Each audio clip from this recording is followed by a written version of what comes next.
Good evening. I am Councillor Dennis Spooner, the Chairman of the Planning Committee, and I'm pleased to welcome you to this meeting of the committee. May I take this opportunity to advise you that if the fire alarm does sound, please remain seated, and members of the Democratic Services team will assess the situation and give further instructions on the evacuation of the building if necessary. Tonight's proceedings will be webcast by the Council, but if anyone else is intending to record these proceedings, can you please let me know now? I ask this question not to stop you, but merely to ensure that members and members of the public in the room know this is taking place. Is anyone intending to record? No, thank you, that is duly noted. I would also like to advise members that they should only address the meeting by way of their microphones and to remind them to turn their microphones off when they have finished speaking. Item 1 on the agenda, apologies for absence. Are there any apologies? I have received none. No, thank you. Are there any substitute members? Looking round, I can see there are none. Any visiting members? I cannot see any, although I think we may have one or two a bit later on.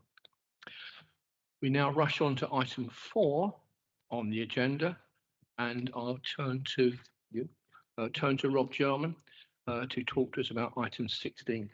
Thank you. Yeah, thanks, Chairman, and good evening, councillors. Yes, I would like to withdraw item 16, Greensand Place, Heath Road, Linton, from the papers tonight. And the reason is quite straightforward, is that we've received very late comments from Kent County Council Highways, because we were planning to impose what's called a Grampian condition. And in order to impose a Grampian condition, which was in relation to a controlled crossing, we need confidence that it's going to happen. Otherwise, we can't impose a Grampian condition.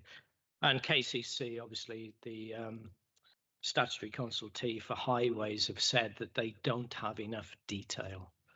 So we're recommending that the item is withdrawn from the papers tonight until we get the requisite detail that KCC Highways say they need. Thank you. Thank you, Mr. Jarman. Are members happy to have the item withdrawn, or do they wish to comment? All agreed? Thank you, members. Item number 5 is the date of the adjourned meeting. I very much hope we will get through the entire agenda this evening, even if we have to wait until late. I hope we can do it. But the next adjourned meeting will be this time next week. Right.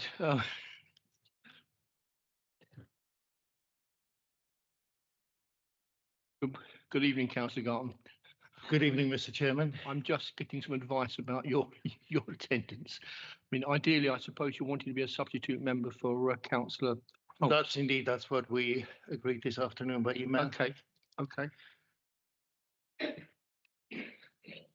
Apologies for being late.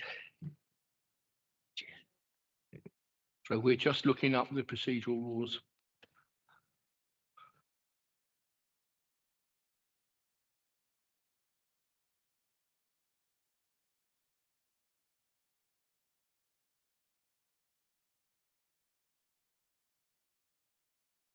Members of the public can just bear with us for a few minutes while we check this out.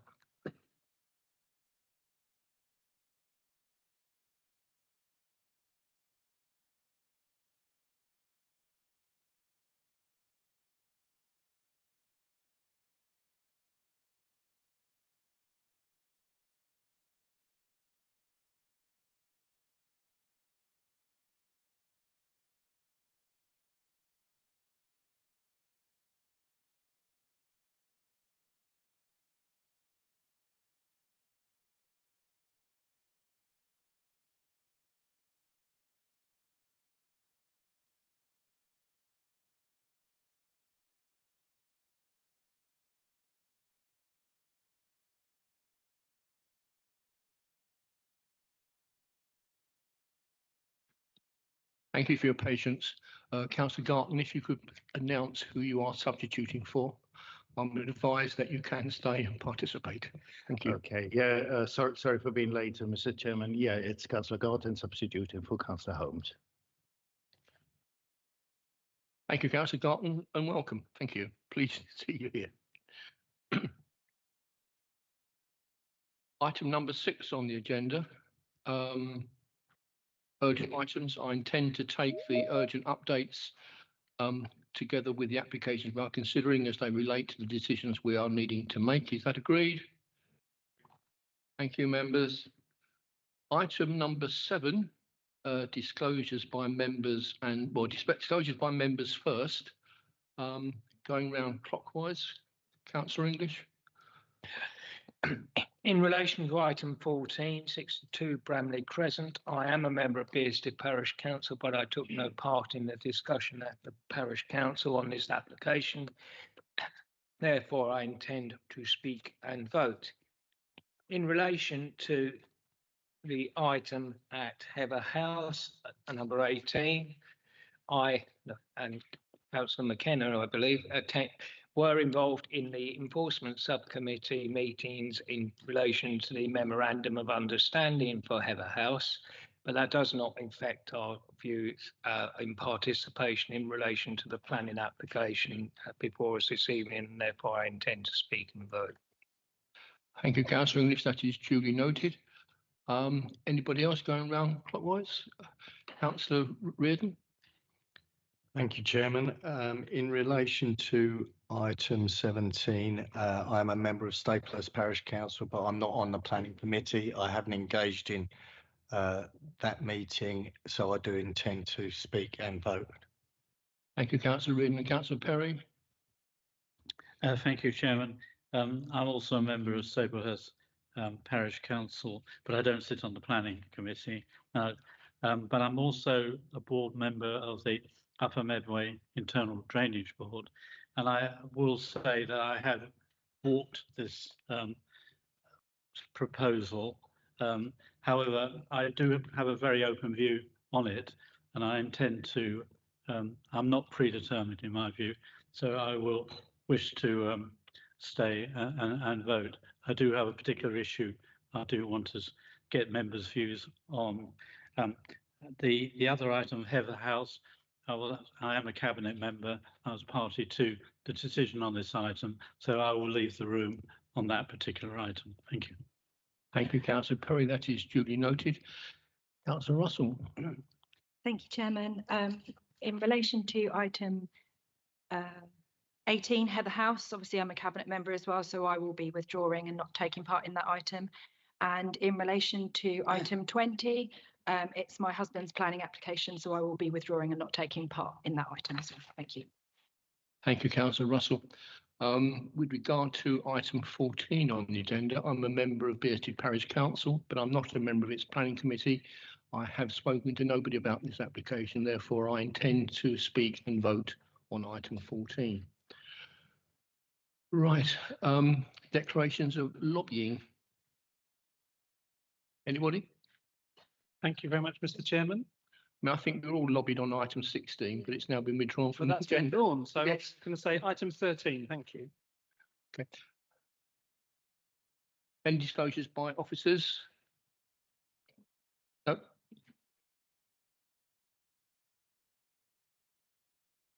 Oh, sorry, I thought nobody was saying they had been lobbied. Councillor Harwood. Yeah, but I've been lobbied on item 13 in addition to 16. Thank you. Right, well, should we go clockwise? So, Councillor Cox. The second time, Mr. Chairman, item 13. Thank you. Councillor Gooch. None, thank you, Chairman. Wilkinson. None other than 16, Mr. Chairman. Councillor Jeffrey. I think I've been lobbied on 13. Councillor English. Councillor Timmins. Item 13. Councillor Garton. 16 only. Councillor McKenna. 13 and 16. 17 and 20. Councillor Perry, 16 only. Councillor Russell. 17 on this agenda. Thank you. Okay. And I've only been lobbied on item 16, which has now been withdrawn.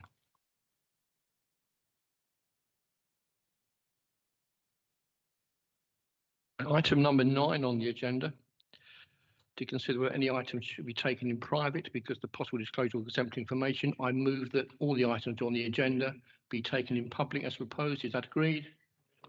Thank you, members.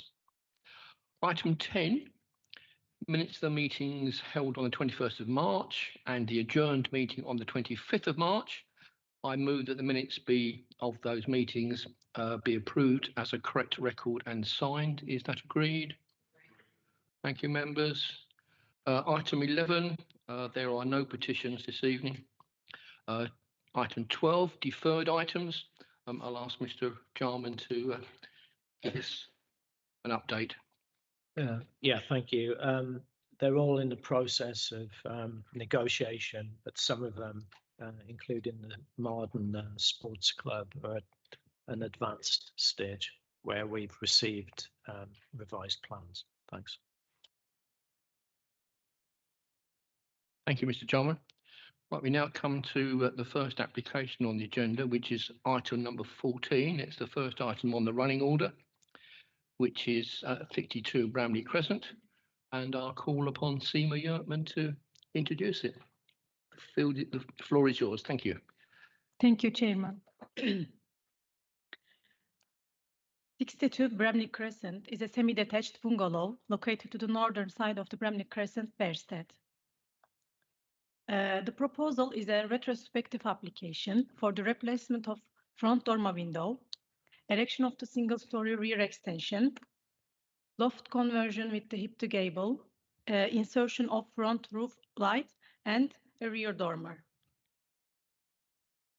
The dwelling is retrospective, and the property already had a existing front flat roof dormer prior to any proposed work, and a single-story rear extension. The site is benefited from a previously approved scheme. The main difference between the previous approval and the current scheme is reduction of the depth of single-story rear extension and slight enlargement to the front dormer window. Main consideration of this proposal is enlargement of front dormer. The other elements of the proposal benefits from the previous approval. It is not considered to have any detrimental impact on visual amenity and is considered acceptable. The enlargement of front dormer and reduction in rear extension is not considered to have any impact on visual amenity. This is previous front dormer and the replacement of dormer as existing. The application property is located within the street scene, which benefits from variety of loft conversion in different dimensions and forms. There are several number of the front dormer windows, and as an example, along the street scene, number 17 and 19 Bramley Crescent and number 37 and 39 Bramley Crescent has larger than the proposed development. Therefore, there is no significant harm would result to the visual amenity nor residential amenity. As a conclusion, I recommend approval as set out in the section 8 of the report. I consider that the proposed works would be acceptable and would not cause any significant visual harm to neighboring amenity, nor would be unacceptable in terms of any other material planning considerations. The proposed developments are considered to be in accordance with current policy and guidance. And may I also kindly request respected members to grant delegated powers for amending the trigger point of condition 3 due to the fact that the application is retrospective and the details should be submitted within 3 months. Thank you. Thank you very much.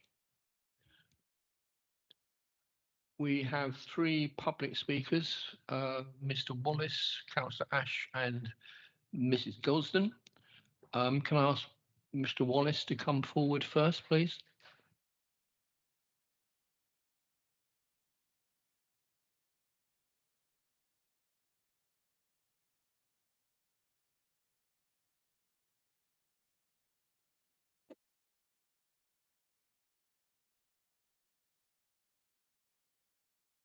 Like to sit at the desk, please. Thank you. Please make yourself comfortable. And if you press the middle button at the bottom of your pad in front of you, it'll turn red. Yeah? No, hasn't turned red yet. Right. Okay. And you have 3 minutes to speak. And I'm afraid I will stop you after 3 minutes to be fair to everybody else. Okay, so the floor is yours. Okay, my name's Peter Wallace, 64 Bramley Crescent. I've lived in Bearsted since 1997 at Galt Close, Messingford Road, and now Bramley Crescent. I'm representing our neighbours at numbers 47, 49, 51, 53, 66, and ourselves at 64, who objected on the forum at the Parish Council meeting. The latest council document with recommendation to accept uses examples on paragraph 609. It mentions 17 and 19. These two dormers are not mismatched in size or design and are not relevant to 62 and 64. Also mentions 37 and 39. Whilst 37 is a much older style dormer, the newer dormer at number 39 is very much in keeping with the adjoining number 37. Also not relevant to 62 and 64. Our complaint is about street scene and the size mismatch number 62 to 64. Nowhere on Bramley Crescent is there a property with a significantly larger dormer and roof light on the same aspect. The windows and soffits colour is black, not brown, as described in paragraph 6.12. No one has black windows or soffits in Bramley Crescent. We're a bit confused about the white rendering all over the property or not. First plan was to match original bricks, facing bricks. Retrospective plan now says change to white rendering. White rendering certainly wouldn't be a part of Bramley Crescent street scene. The red brick bungalows along there are quite stunning. Putting white render all over the front of them certainly wouldn't help. We extended number 64 in 2018, were clearly advised of policy change in 2017 and told we had to mirror the size of the established dormer at number 62 as it was forward facing to comply with the street scene. Why did the owners of number 62 not report the rotten dormer to the planning department, which they didn't do? And I think the answer is they always intended to enlarge it and not to keep it. You only need to check all the changes that they have made to see what's happened and completed here. Had number 62 applied for what is now clear they wanted, it would almost certainly have been rejected. So instead they applied for what they knew they would get approved and proceeded to build exactly what they have now completed, apart from the mystery white render. If this is accepted, it will completely change a well-established street scene in Bramley Crescent and open the floodgates for all to follow. Thank you. Thank you, Mr. Wallace. Thank you. Would you like to just turn the button off? That's it. Thank you very much.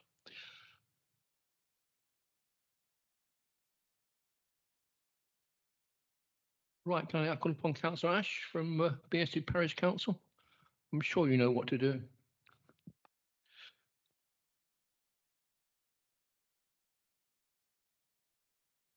Good evening, members. I am speaking in relation to the dormer. This application will be approved or refused based on policies DM1 and DM9. DM1, Principles of Good Design, DM9, Residential Extensions. The planning officer has decided that the application is in line with these two policies and is recommending approval. Bearsted Parish Council has a contrary view. Regard has not been paid to the scale of the dormer in relation to the neighbouring semi-detached property. It does not mirror the neighbour's dormer. It is unbalanced. It is 800 millimetres larger than on the original planning application. Doesn't sound much. 2 foot 8 inches in old money. It is out of keeping, too big, out of scale, in our opinion. And this is just an opinion. The dormer is also wider than the ground floor window, which it overpowers. Other dormers in neighbouring semi-detached properties are of a similar size to each other and do not present a mismatch in the street scene, in our opinion. Bearsted Parish Council would like to see this application refused. Thank you for your time, members. Thank you, Councillor Ash. Well within your 3 minutes. Thank you very much.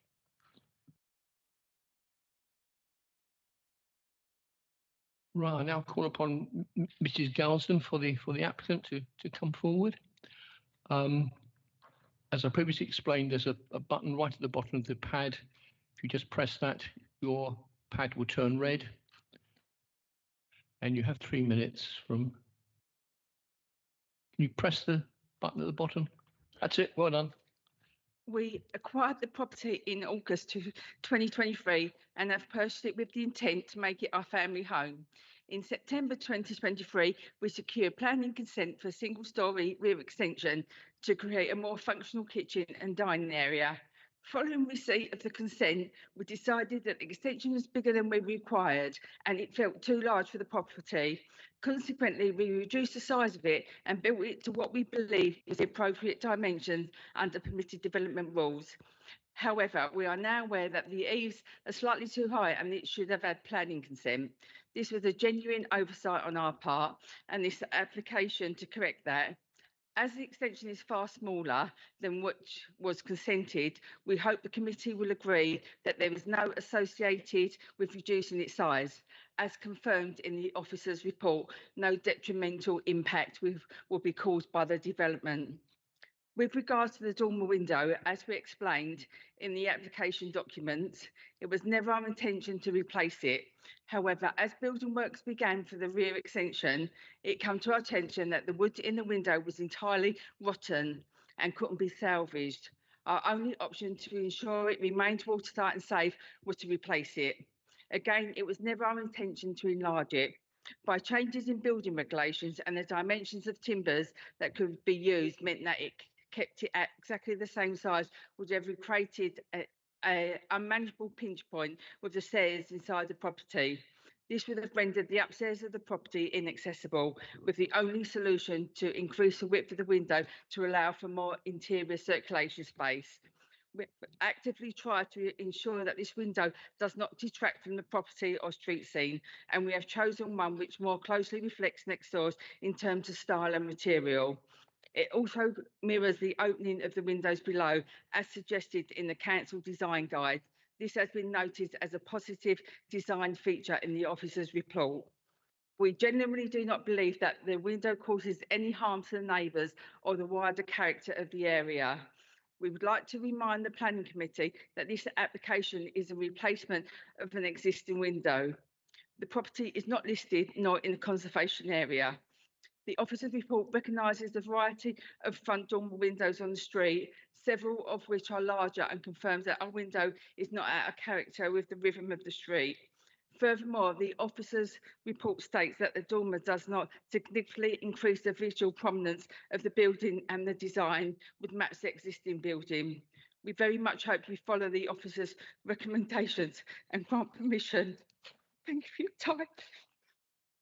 Thank you very much, Mrs. Gorson. Right, as I'm the local member, I have no problem really with the rear extension, but I do think that the front dormer is totally out of character. But I very much like to hear what other members think about that. Does any other member wish to comment? Councillor Gooch. Thank you, Chairman. You know, this is a matter of taste, I suppose, but to me, whilst I have no problem with the extension, I think the dormer, to me, does seem overpowering, and I think that there is harm. However, I'm also thinking that the degree of harm is not sufficient enough to say that we've got to refuse it. I don't feel strongly enough. I don't think that the harm that I think is there, it's just not sufficient. And I think we could be on a sticky wicket if we tried to refuse the application on those grounds. I'm not very keen on retrospective applications, but it's not a crime, it's happened. But as I say, Chairman, I think we'd be on a sticky wicket on this one. Thank you, Councillor Gooch. Does anybody else wish to speak on this? Councillor Clements. You know, I'll speak plain. Can you put up the 39 and 37, was it? What was it? You got to pick, yeah, can you stick that up?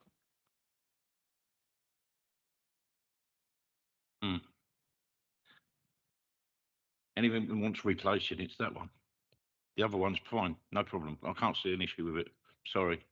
Thank you. Is anybody else?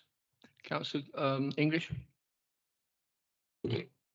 I hate to say this, but I find the two existing ones that we're looking at there more unattractive than the proposal this evening. And in terms of the street scene, I would say that it is a subjective judgment, but I have to say that, yeah, can you spoil something that's already not a great street scene? And that's not a great street scene worth preserving and dying in a ditch for, in my opinion, and we would be struggling to uphold a refusal. Thank you, Councillor English. Councillor Perry?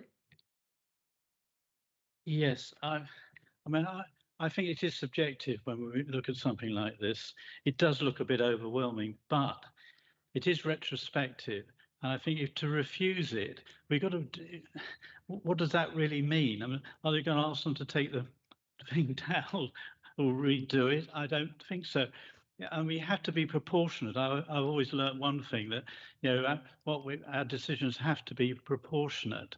And whilst I personally don't particularly like it, I don't think it does a huge amount of harm. And I feel a bit like Councillor English on this one. I think we could be on a bit dangerous grounds to refuse it just because particularly we don't like it. So I'm afraid I'm happy to move that we would support this. Thank you. Thank you, Councillor Perry. Do you have a second? Councillor Russell? I just wanted to clarify the point on the render, if I could, because I do wonder if the render went round the whole thing and made the bottom all white, where the street scene is normal brick coloured. So I just would like to clarify that bit. But I think I'm minded to second it, to be honest. So I just wanted that clarified. Maybe we could write that in a condition. Thank you, Councillor Russell. Could the officer please just clarify the render? Is that possible? Can you do that? In terms of the render, yes, the plans do show that to be white render, but if members weren't happy with that as an alternative material, we could amend the materials condition at condition 2 to state that should be retained as brickwork. Thank you very much. Does that satisfy your question? Okay, well, it has been proposed to be approved as per the order papers. Oh, sorry. Oh, okay. Councillor, are you happy to take that change with your recommendation, and you, Councillor Russell, to be seconded? Okay. Could I just confirm they're happy with the change to the trigger for the biodiversity condition as well? Are you both happy with that? Okay, fine. So can I please have votes then in favour of approval as per the amendments, as per the papers?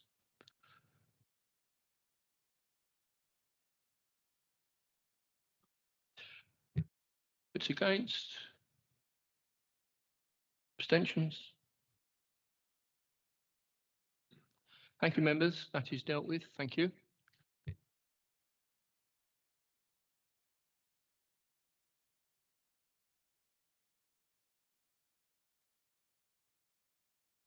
We now rush on to item number 19 on the agenda, Oakley House, Pattenden Lane, Arden. And I call upon Mr. Scott. to present his report. Thank you.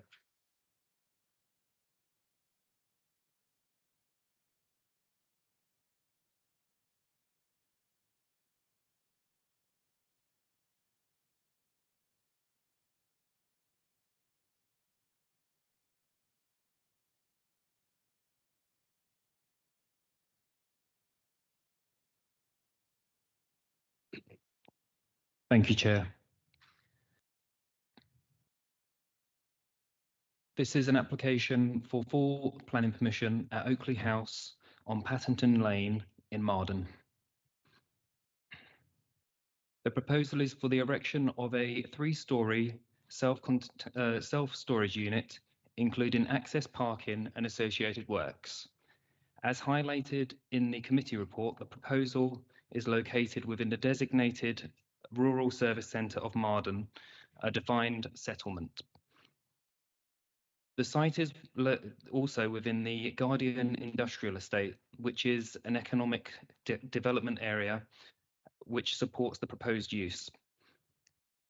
The planning history shows that 2 applications were approved in 2022 for an extension to the existing warehouse, and this was for a similar use. As you can see from the site location plan, the site is adjacent to the existing warehouse building located to the east, just here.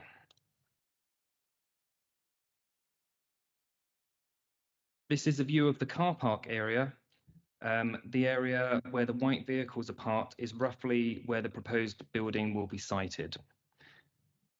This is a view from the current access road.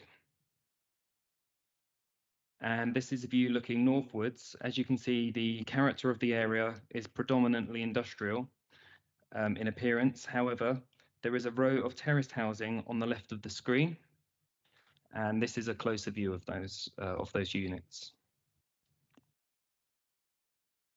So here is the proposed site plan. The light grey building is the proposed. As you can see, there is a small gap between that and the existing warehouse building, which is in the darker grey. The building will project forward of the previous approval by a further 5 metres towards the road. However, it's noted that there is no clear building line along the street. Provision for parking is laid out to the front and side of the proposed building. There is also a reconfigured access and space for soft landscaping laid out in green. You might be able to see that on your screen.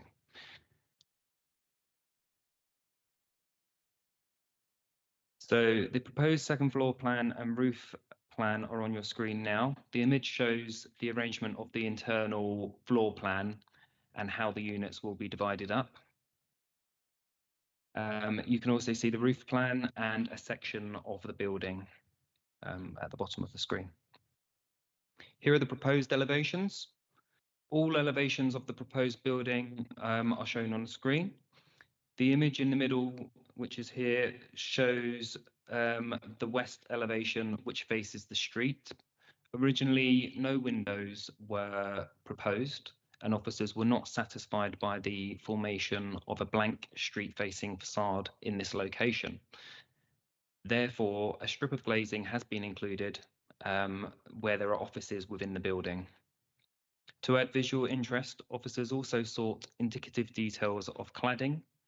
The applicant has updated the design and access statement with some examples of their design intention, and this includes ways of breaking up the massing of the building by using colour banding or colour blocks.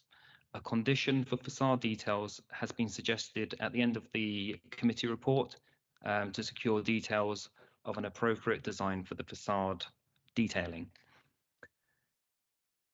So here's the existing and proposed street scenes.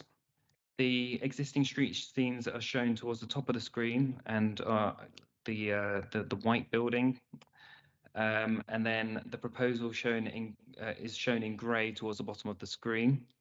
As you can see, the proposal is no higher than the existing building. That concludes my presentation. As set out in the committee report, officers have recommended the proposal for approval. Thank you, Mr. Scott. Thank you. We have two public speakers, Councillor Turner from Marden Parish Council and Mr. Marsh for the applicant. Would Councillor Turner like to come forward? And I don't know whether you've been here before, but if you press the middle button on the pad and you have 3 minutes, and I'm afraid I will stop you after 3 minutes to be fair to everybody else. Thank you very much. Good evening, ladies and gentlemen. Andrew Turner from Marden Parish Council, Chair of Marden Planning Committee. Just to like to reiterate our comments previously, councillors support proposals that bring employment to the parish and enhance existing employment. Councillors note that Pattenden Lane has a mixture of employment and residential development, especially at the south end of this road. Councillors viewed the application document and felt that the large blank elevation onto the street scene would have a detrimental impact on the character and certainly on the residential properties opposite, although not directly opposite. The proposed building brings the projected elevation further forward than the majority of the street scene and building line along Pattenden Lane, and the large blank elevation would be predominant and overbearing. The proposal is architecturally lacking and provides no street interest and substantial areas of dead space. The application is a deviation from the previous approved scheme, which included some glazing to the front and a more active street scene frontage, where the proposal includes a large blank west elevation. We also note that no landscaping associated with this application at the time. However, due to its bulk and size and form, together being significantly closer to the highway in relation to the existing building and the neighbouring warehousing, councillors do not feel that it fully complies with the Marden Neighbourhood Plan Policy BE1. Councillors concerned with the bulk and size of the building remain, but accept that the principle has largely been established through previous applications. However, we strongly feel that the visual impact on this proposal was a substantial deviation from the previous approved proposal and is subsequently worse. Therefore, under policy BE1, we do not feel that the application has succeeded. Thank you.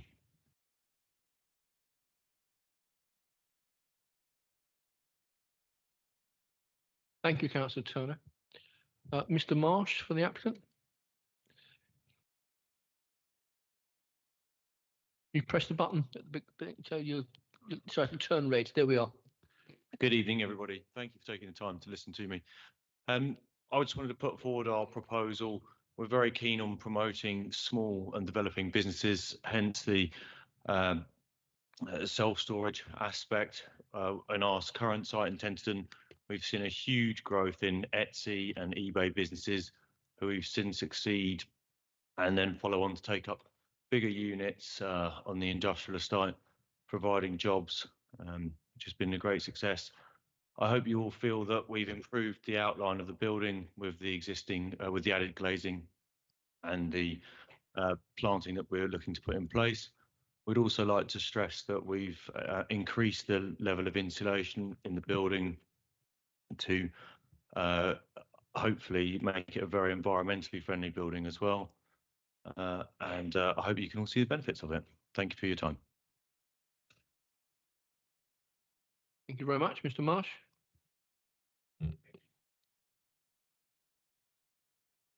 Right, call upon our local member, Councillor Russell. Thank you, Chairman. Could you put the picture back up of it, please? So, yes, industrial area, yes, warehousing, yes, jobs, yes, employment, yes, designated employment land. Great, great, great, great, great. No problem with that at all.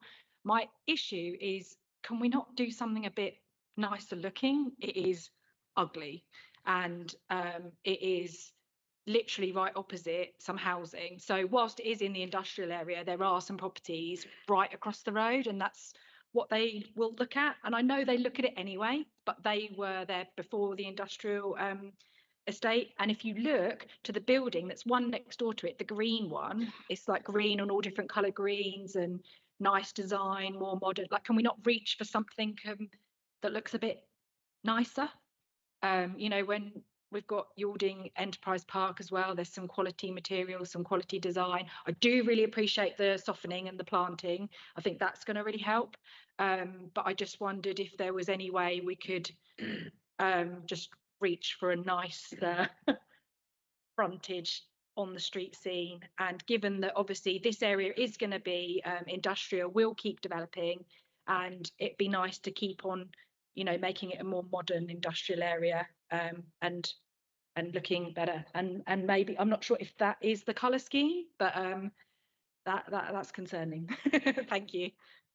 Thank you, Councillor Russell. I'll ask Mr. Jarman to come back to you on that. Yeah, I agree with you, Councillor Russell, and I agree with what Marden Parish Council say. You know, we're not happy with those elevations for rather obvious reasons. And there is a stark contrast when you look at the building to the left, which I think is Claygate, the different shades of green. But why we're recommending it for permission tonight is because we think that can be controlled by way of condition. So we're looking for something significantly better because, you know, why do we use conditions to make an unacceptable planning permission acceptable? Perhaps we could look at specific wording, as Sean said in his presentation, to use a sympathetic colour scheme to break up the mass of those rather stark elevations. Thanks. Thank you, Mr. Jarman. Councillor Russell, you want to come back? Yeah, really happy if we can make it, you know, better, and I'm happy to give you delegated authority to do what you can with those conditions, and yeah, happy about the planting as well to soften the frontage. So yeah, great, thank you. Councillor Harwood. Thank you, Chairman. Within Pattenden Lane and actually close to this unit, there are actually tree pits. There are tree pits along the front, and there's a little verge on the roadside of the low wall. And some of that is being lost in this, but I see no reason why we should not be conditioning some additional tree pits along the site frontage to continue that screen of trees, because we've got the cottages on the other side of the road. They've still got hedges at the front. And the other concern I had was where the areas are shown at the kind of rear and to the south of the site for landscaping. I see nothing in the condition that's going to ensure that it is locally characteristic native planting. There's a lot of kind of talk about it within the report, but nothing within the condition. And I think because of the proximity of Pattenden Lane to the open countryside, all the ponds that are around the site and so on, we really do need a native scheme and not something you would find in a supermarket forecourt. And I totally agree with the ward member in relation to the colouring issue to try and soften the impact of that building. I think that kind of the approach which is currently recommended, I think is a little jarring, particularly because this is one of the first units as you come into Pattenden Lane. Thank you, Councillor Harwood. Councillor Rooney seems to have, I thought Councillor Rooney had his hand up, but he's left the meeting. Does anybody else wish to speak on this application? Oh, sorry, Councillor Cox, sorry. I'm looking back over this. A building of this size with storage, where there aren't people permanently in the building, are they taking advantage of solar panels? Because I would have thought the draw on the actual amount of electricity they're going to probably use, it would probably cope with it. People also book overnight stays. Oh, good. I'm glad you can book an overnight stay. That's absolutely fine. A bit deeper. I wasn't meaning. I think that's a great idea, actually. Yeah. And it's Mark Cannon. Who's speaking? I'm very sorry. Okay. So yes, I was really surprised that a building with this use hasn't got provision for solar panels on it. And I was going to just back up the colouring and how the outside of this is going to look. I'm sure you said in your delivery of what you were mentioning to us that you were going to show us at the end of what we can see. I then looked and there was nothing there. I thought you said you either had slides of what it could potentially look like or not. You didn't. Okay. All right. So can we make that condition firm then? That you come back perhaps in consultation with the ward member or whoever that should be. Chairman, if I may, I presumed we would be imposing a BREEAM very good on a development like this, and therefore it may be solar panels, it may be air source heat pumps, but why? But it's just standard practice. It's a BREEAM very good, and I think we do. If it's not in the report and I can't see it in the conditions, we need to recommend that. Thank you, Councillor Harwood. Hold on, you want? Can I come back? Well, Councillor, Mr. Scott, you want to come? Hi, thank you for your comments. So just to bring you back to the landscaping points, the urgent update does include conditions in there for landscaping, and it does talk about new trees and native species as well in a hedgerow at the front. So hopefully that does resolve that query.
It's just flashing red intermittently. That's what it's trying to do.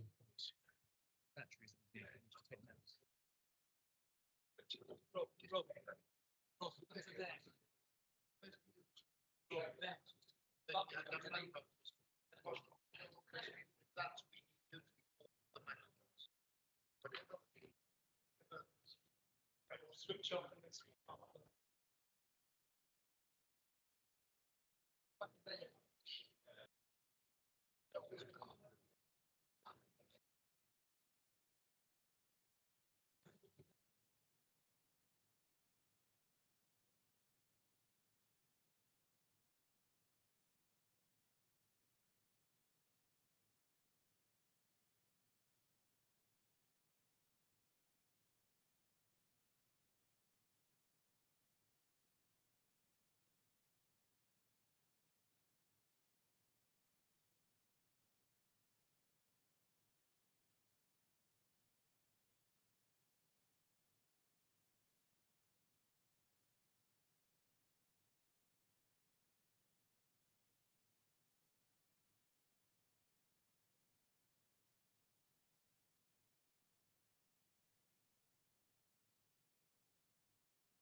races of millions and resurrected with own message.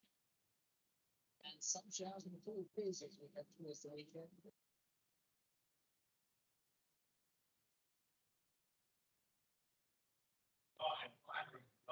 One, two, hello.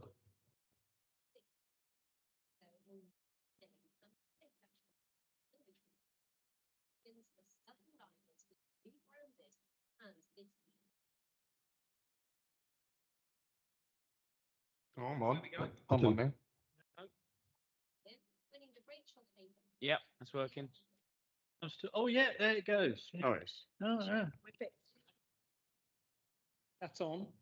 It's green, goes green and red for some reason.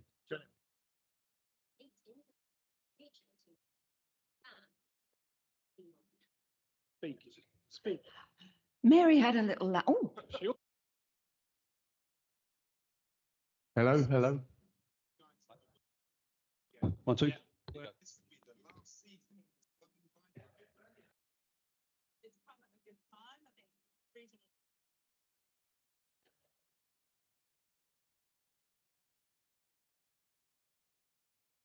Well, thank you very much to our resident technician for sorting that problem out. Thank you very much for your patience. I'm sorry about that. These things do happen. I've forgotten where we were. Yeah. Right. Mr. Scott, had you finished? Thank you. I was just going to suggest, following my suggestions of the landscaping condition in the update, that we could also have a BREEAM condition which would align with policy in the new local plan.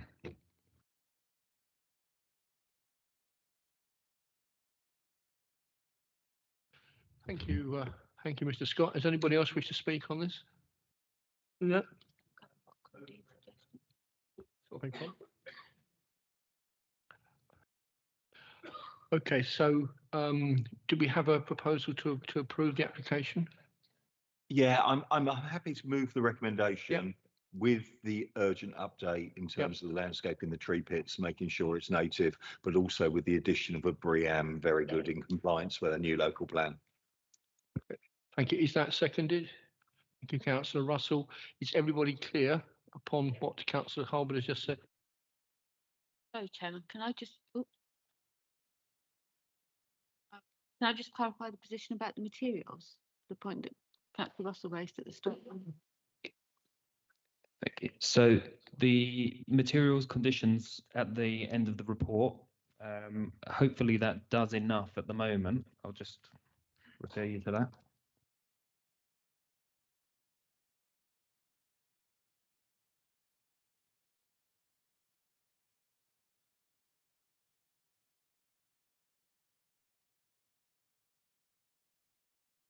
Yep, we can accommodate the consultation with the ward member. Thank you, Mr. Scott. Is everybody clear on that? Okay, can I have votes in favour of approval as per papers?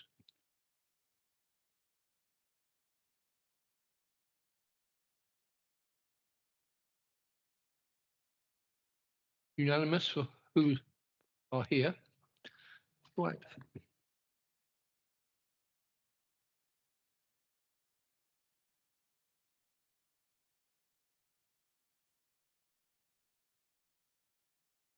Now come on to item 17 on the agenda, Houndshurst Barn.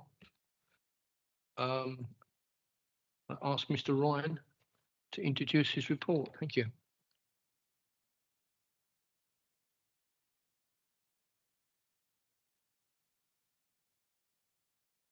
Thank you, Chair. This application relates to the creation of a seasonal wetland to provide natural flood management and wildlife habitats.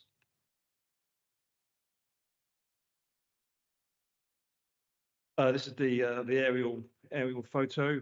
Just to put things in context, you have Staplehurst railway station at the bottom right corner, Clapper Lane running down the middle of the image, north to south.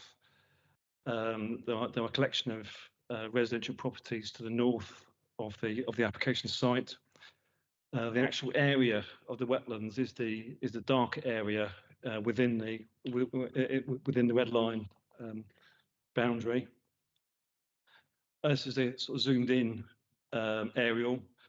Again, the orange is the actual area of the wetlands, residential properties again, Houndshurst Barn, the site access at the top of the image, and the route of the Overbridge farm stream which runs along to the east of the application site. The Overbridge Farm Stream, where it meets Grave Lane, it goes into a culvert where it goes under Grave Lane, and then as you can see here, it takes a sharp turn to run alongside Grave Lane, and then turns again to run north. The orange line there is the extent of the actual wetland. In terms of photographs, this is looking along the northern boundary. West, the residential properties are over to the right-hand side. Note the drainage ditch and the existing hedge, which separates the site from Grave Lane.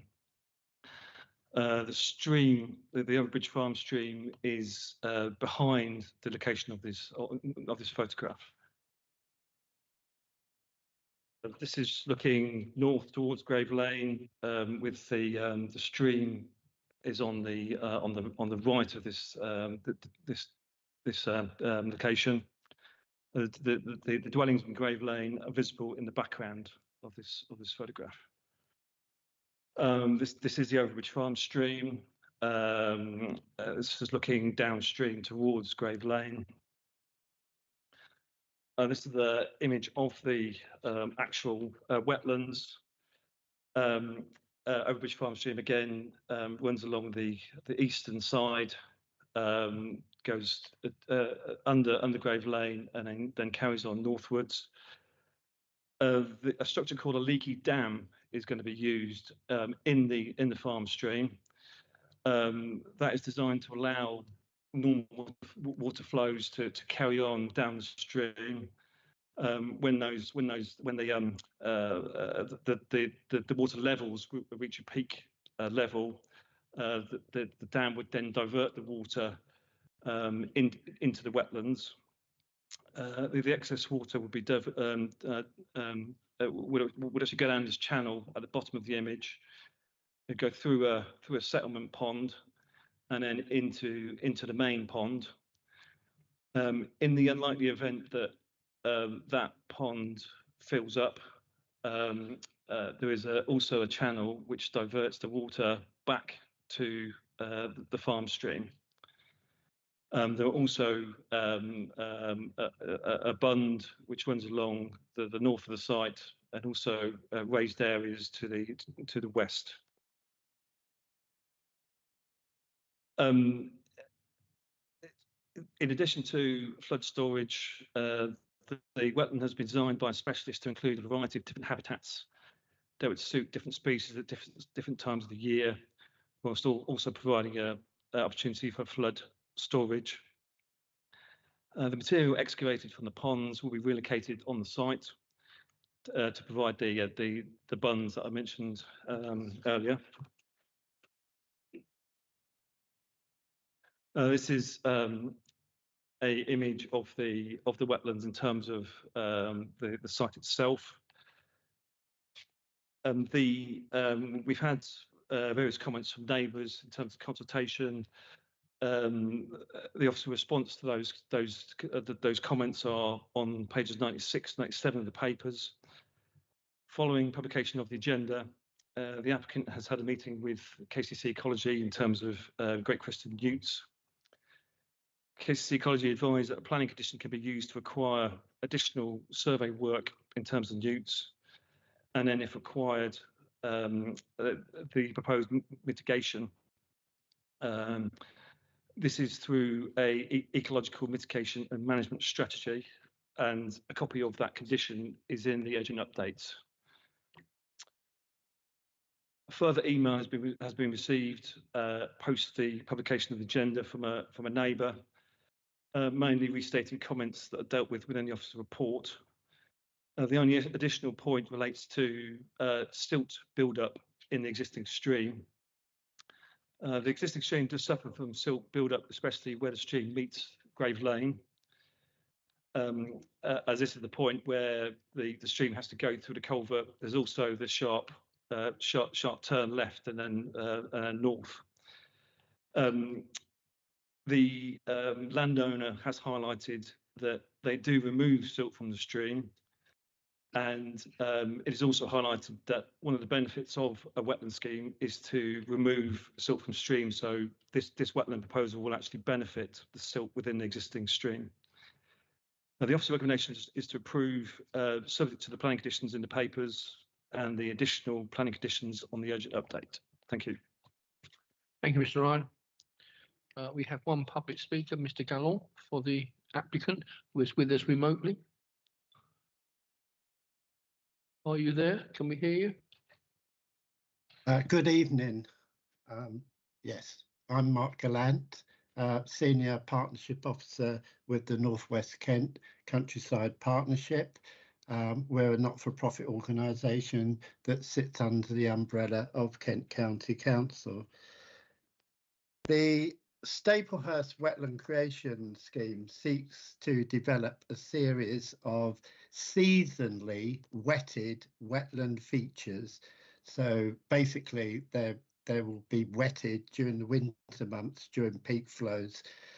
These features include ponds and scrapes to provide natural flood management and biodiversity benefit on unproductive farmland in the Staplehurst. In addition to reducing flood risk, the proposal would protect and enhance biodiversity through habitat creation in accordance with the National Planning Policy Framework Planning Practice Guidance. The proposals meet with the authorities, that's Maidstone authorities, ambition to deliver a new wetland creation project per year and are in line with the Council's Biodiversity and Climate Change Action Plan. In addition to Action 5.1 on adaptation to climate change, Action 6.4 requires the expansion of wetland coverage across the borough to support neutrality, flood prevention and enhanced biodiversity. Action 6.6 states that the council will work with local farms and landowners to deliver landscape scale biodiversity initiatives as part of the nature recovery strategy, including floodplain restoration. And finally, I would like to thank the landowners, Richard and Lou Carpenter, who have generously offered their land to create this valuable additional habitat that will help to support wildlife in the Lower Weald. Thank you.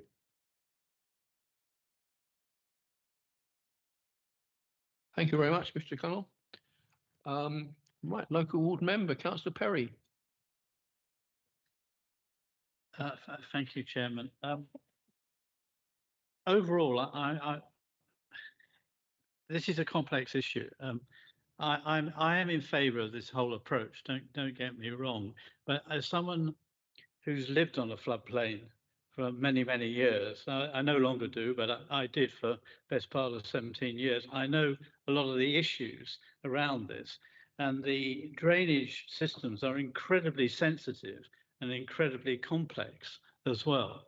You make one error in one, it can have a cumulative effect all the way down the line. So you've got to be very careful in what you do. Now, I think this is a good concept. Honestly, don't get me wrong on this, but I have one big issue, and it's one I've experienced myself. So, and I will say that the houses, there are some houses here that are quite relatively close to this wetland, and they were there before this is being considered. Now, I know that if you live near a watercourse or a river or anything like it, your insurance can go through the roof. Now, you may think it's not a planning issue, but it is a personal issue for a number of my residents. And it has been raised to me in the past. And it's something I do have a concern about. And I'd just like to really understand what has actually been considered to protect the properties. Now, I know what you're saying, this should improve the flood risk, and I get that. And I'm as a Staplehurst resident overall, I'm incredibly in favour of that. I've seen how the waters can rise very closely and come very close to one's house. So anything that can reduce the flood risk, I'm very much in favour of. But with climate change, as we all know, it's quite difficult to predict what's going to actually react. And there's a lot of reassurance, which I accept in the report, and it's very well made and put forward. But we don't. There is an element of risk here, it seems to me, and I just want to understand what has been considered to protect those properties, and if it's enough. That's really what I'm saying, because I don't want to see this concept in a way refused, because I think the idea is a great one, and I think we should encourage it. But I just want to make sure that the people who are already living there are properly protected, and that's really my main particular issue I want to say. But I'm very interested in what colleagues around the table have to say on this. Thank you. Okay, thank you, Councillor Perry. I'll go to Councillor Russell and then Councillor Harwood, and then I'll ask the officers to come back, and Councillor Reardon. Oh, they're all coming in now. Right. Okay, right. Okay. Councillor Russell first. Harwood. Yeah. Oh, sorry. Yeah. Your turn first. I'm sorry. Thank you very much, Chairman. Sorry to interrupt. I've got a lot to say, really. I'm largely in support of the application and the officer's recommendations. I think certainly flood management in that area should be a positive thing. If it all goes to plan, it'll be excellent. I'm conscious of what Councillor Perry said. I think everyone would like their residents to be safeguarded. But apart from that fact, I'm more than happy for approval to go ahead. Thank you very much, Councillor Reardon. Sorry to have not noticed your hand go up. Councillor Russell. Thank you, Chairman. Couple of points. I mean, this is wet. Without this or not, this is really a wet area. It's in the winter, it's regularly across Grave Lane down the road anyway, and it doesn't do that dog leg. It just will go straight across and flood the road and go across. I do concur with what the ward members have said. Obviously, the residents opposite. But my actual question, and I want to ask a question and then I want to come back if that's all right. I can't see anywhere on the drawings and everything that any external lighting is actually proposed in the scheme. Is that correct? There's no external lighting. Yeah. Okay. No lighting. No. So condition 10 then, I just wonder, could we just write no external lighting permitted? Rather than say, you know, send it back and get all of this stuff. It's just, I think we do need to try and protect our dark sky areas where we can, and this is one of them. So, yeah.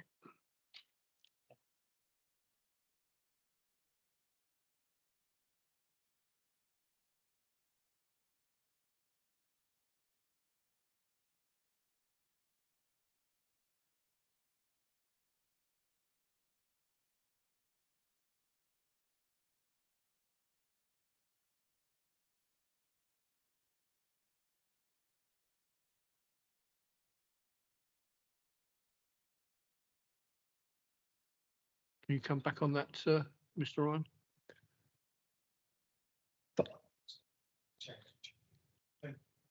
We can change the condition to say no external lighting rather than requesting details. If they propose it, that's fine. Yeah. Well done. Thank you.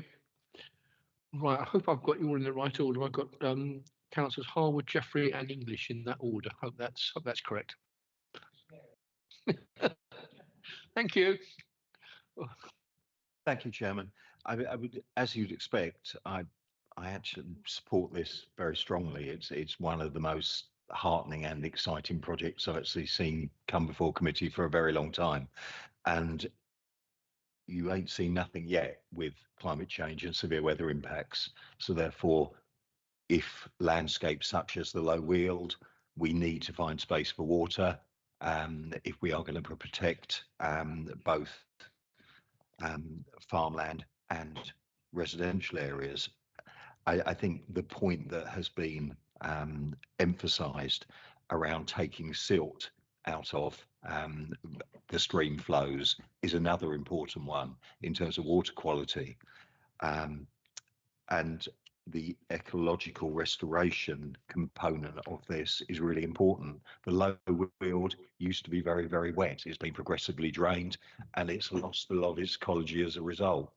The one thing that I would perhaps like us to be a little bit more detailed on is there is an element of landscaping for screening that's proposed. It's mainly going to be an open kind of wetland habitat, but where we are proposing planting, I think that planting needs to be right. I think the condition is a fairly standard one, the same as if it was for a barn conversion and it's talking about native or near native and so on. I mean, what it's got to be here is the appropriate species, and we have landscape character assessment guidance, so on.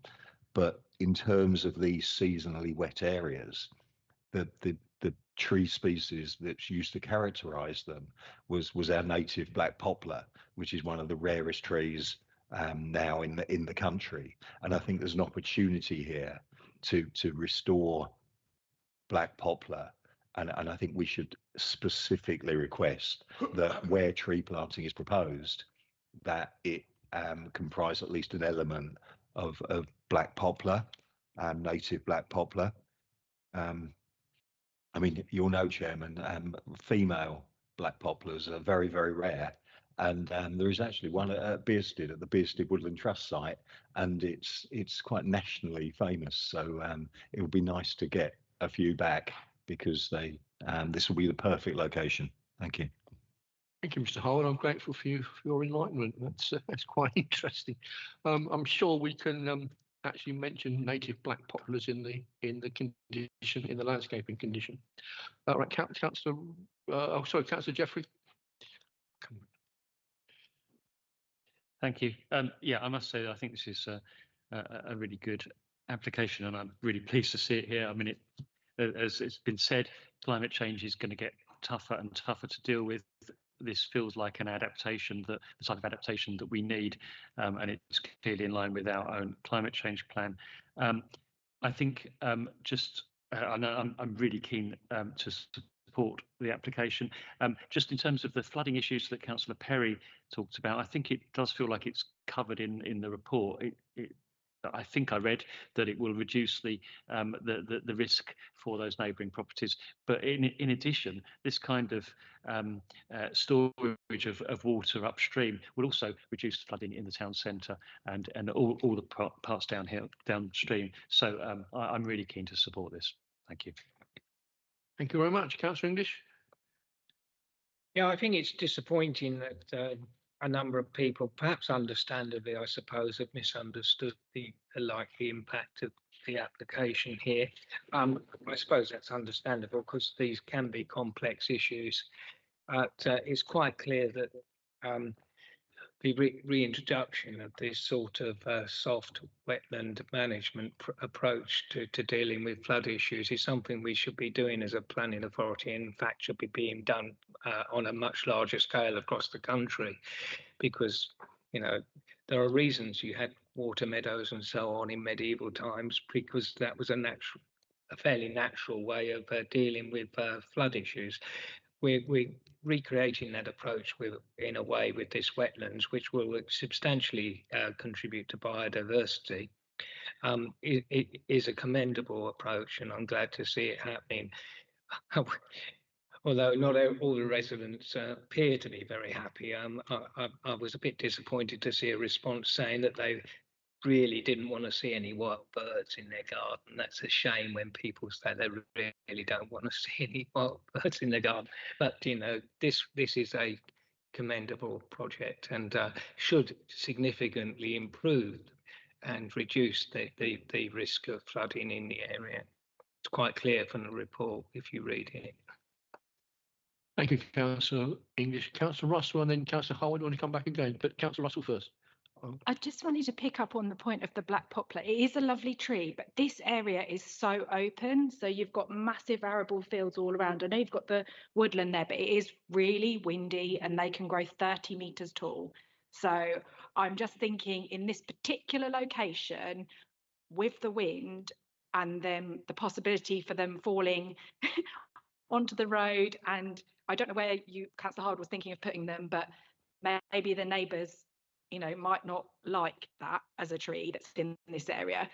Further back in the site, maybe, but it is really open and really windy. So I would possibly counsel against the 30-metre tall black poplar tree in this particular location. Thank you.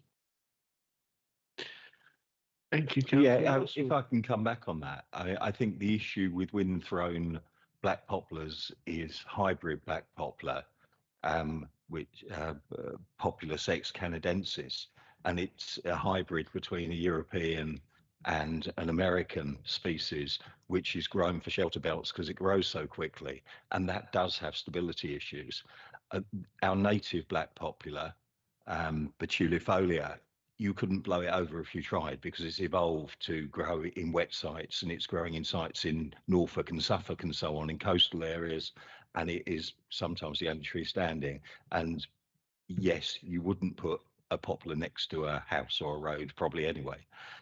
On just the point around the wildlife, I think it's really important to say that we lost our wildlife on the Low Weald relatively recently. When I was a child, there were flocks of lapwings all around Staplehurst, and as you went down through Sutton Valence and so on, they disappeared like that in the 1980s because the changes in agriculture and the fields being dried out. So I think this is really important from a kind of landscape recovery perspective to see, you know, the flocks of peewits over the Low Weald again would be lovely. Thank you, Councillor Howard. So is it a question, it's not so much if we have native black poplar, it's a question of where they go and not near, but that can all be covered surely by the condition and by the landscaping schemes that we have to come in. Right, Councillor Perry, I think you wanted to have the final word. Yes, it's just that when I was walking this area and in my capacity as the drainage board, the Upper Medway Drainage Board, they were telling me that it's back to wildlife, that they were considering introducing beavers to for the leaky dams, which I thought was a rather fine idea. But they said they dropped the idea because they couldn't control them and they could end up going anywhere. So I do support this. I really do. My only issue was the insurance issue with the houses there, because I know that insurance companies just do a tick box. You know, they don't look at the benefits, you know, of the scheme, which is fantastic, I think. But they just do a tick box, actually, and it can cause residents a bit of trouble. I do have a lot of sympathy with that. So I'd just like to emphasise that we must emphasise the reduction in the flood risk, which this will, and I think is incredibly important. That's, you know, something I would like to see. Thank you. Thank you, Councillor Perry. As local member, you prepare to propose we approve as per the papers, together with the beefed up landscaping? You want a second? Are you happy to? Yeah, fine. Okay, I think Councillor English might have got in to second it just before Councillor Reardon. Okay, difficult to, can't watch in two directions at the same time. Right, so so votes in favour.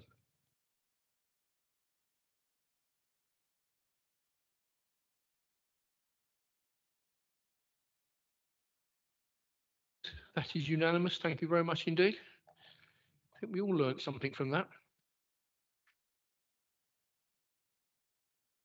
I want you to speak. Put a hand up. Right. Who's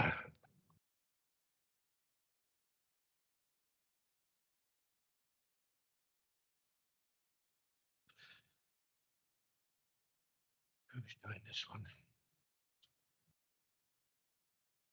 Right, now come on to item number 20 on the agenda, which is Hawlands Farm, Summerhill Road, Marden.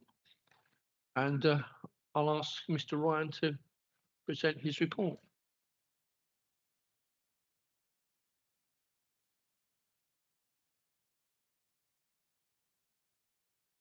Thank you, Chair. This application is for the change of use of this agricultural land to provide a dog walking exercise field. In addition to the change of use, the application involves new fencing and a parking area for 2 cars.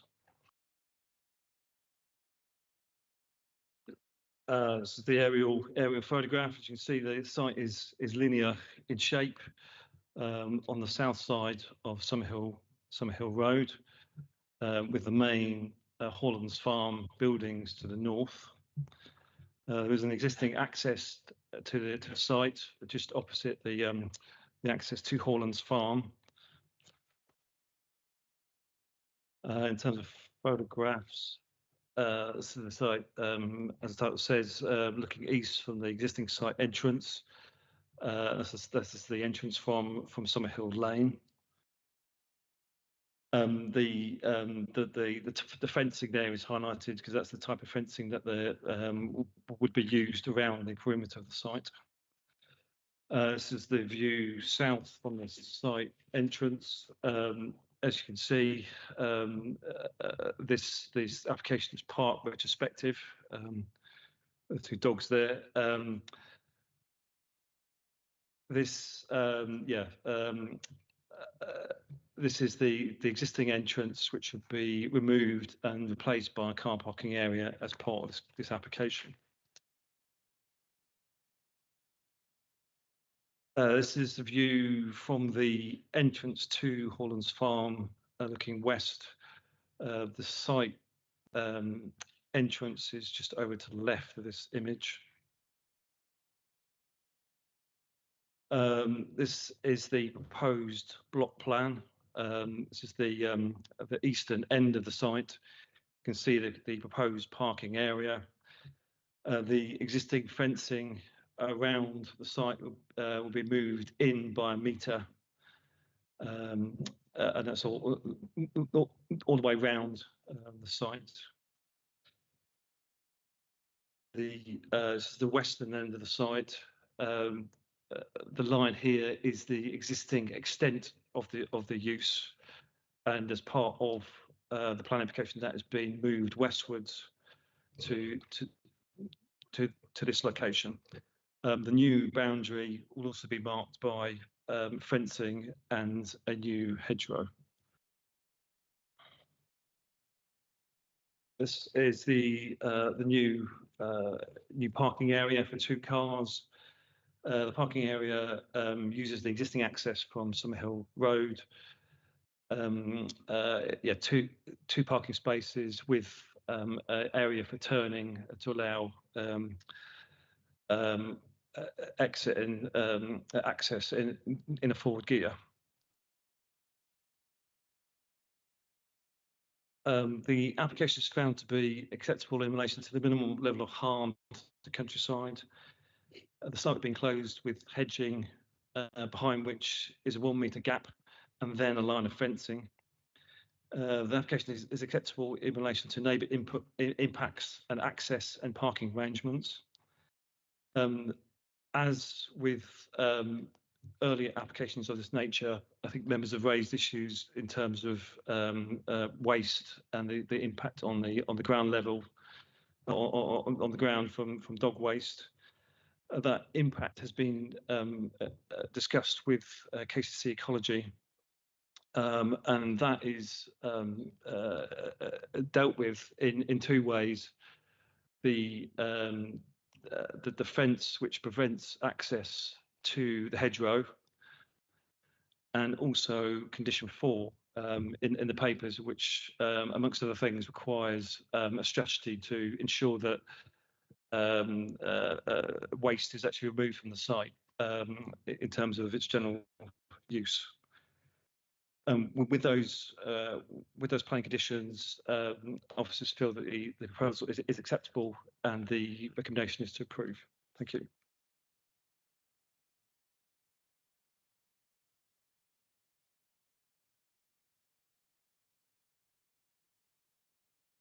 Thank you, Mr. Ryan. We have one public speaker. Mr. Russell, would you like to come forward? And I'm sure you know what to do.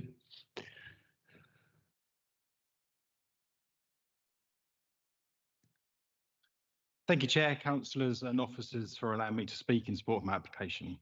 So why do we need a secure dog walking field? Sadly, tragically, dog attacks on livestock are on the increase. Being a livestock farmer myself, I know all too well the terrible traumatic effect this has on all involved. Providing secure spaces for people to safely exercise the ever-increasing number of dogs in this country is essential. This, combined with people's concerns over letting their dogs off the leads in public spaces with the issues and problems that can occur, mean that some dogs can sadly not exhibit their natural behaviour, being confined to a life only being walked on a lead. My secure dog walking field is a place where owners can book for an hour slot and let their dog off their lead and can observe their dog's natural behaviour, safe in the knowledge that it is only them who are in the secure area. My application is not a dog care. It is for owners to bring their own dogs to supervise and enjoy the space, a maximum of 4 dogs at a time. The site for my application is a secluded, well-screened grassland field bordered by tall, mature hedgerows. This site is not overlooked and the nearest neighbour is over 130 metres away. The site has existing good road access. Through the application process, I've addressed concerns over the perceived increase in nutrient levels from dog faeces and urine, which is found not to be correct in my situation, actually quite the opposite. And this was agreed by the qualified Kent County Council Ecology Officer in his report. My application includes biodiversity gain in adding a new native hedgerow to the southwest boundary, and following the KCC ecology remarks, I have amended the application to include a further biodiversity gain by moving the fence line into the field to create a wildlife area along the existing hedgerow boundary of the site. Throughout the application process, I've taken into account the recommendations given to me, and I hope that you can see fit now to approve this application. Thank you for your consideration. Thank you very much, Mr. Russell. Right, we don't have a local member in the on the committee, so Councillor Cox, I think you were first. Thank you very much, Mr. Chairman. It's a question really, and I heard that we've just got that gap between the existing hedge and the new fence being a wildlife area. But is there going to be the accessibility to that gap between the two to be able to take out any litter or detritus that gets in there, or is there some, you need to vault the fence to get over there? So is there safe access and egress into that wildlife area?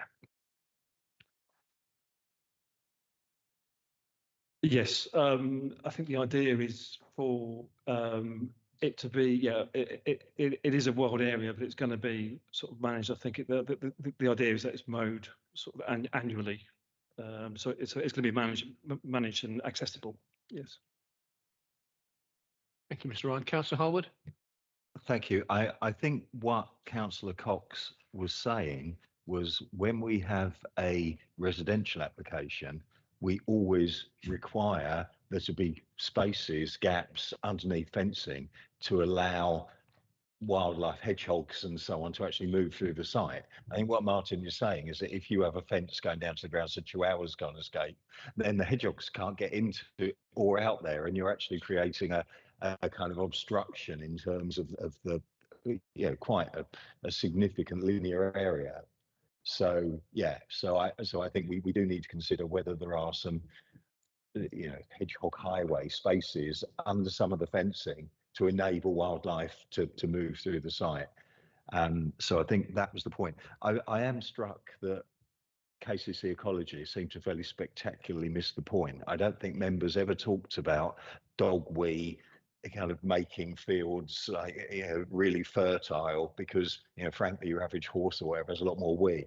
Well, I think what they were saying was that dogs are all wolves, and there's a lot of research out there saying that ground nesting birds and so on and other wildlife don't like going where dogs wee a lot, and they've done studies in nature reserves and so on and found that it's reduced bird nesting and had all sorts of impacts. And I think that's why this committee was asking for a policy to actually look at this issue if it's going to be a burgeoning land use in the countryside. But I think the only other point I'd add is I do wonder what the sward maintenance is going to be within the whole field.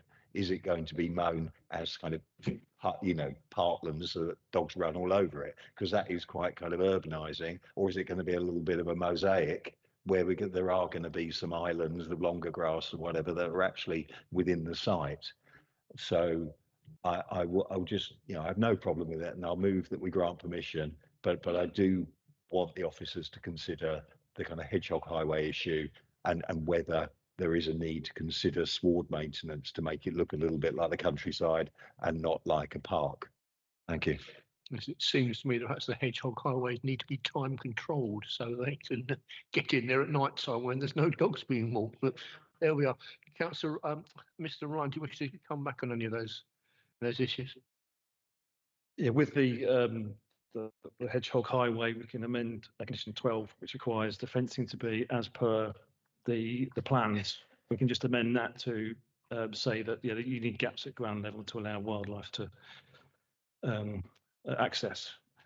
And also in terms of landscaping, we can just put that in the condition that they look at varying the sort of planting on the site.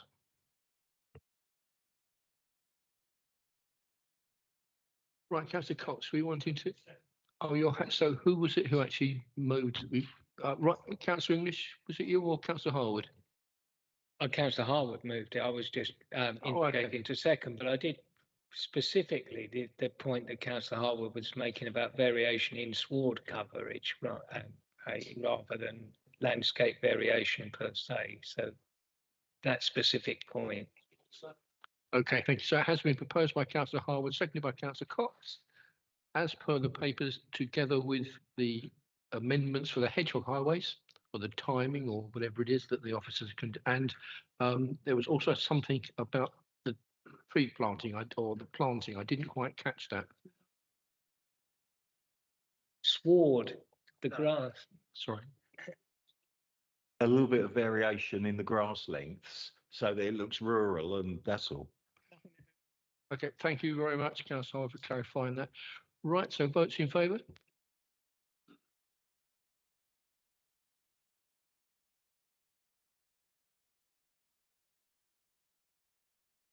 Thank you, members. That's unanimous. Thank you.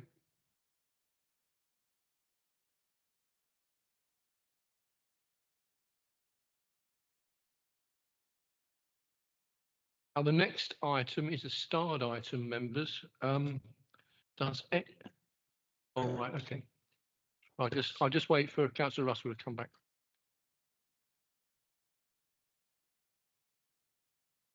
Is yes, I will want to speak. Yeah, I will want to speak on this. Oh, yeah. Okay. So you want? Oh, right. Okay.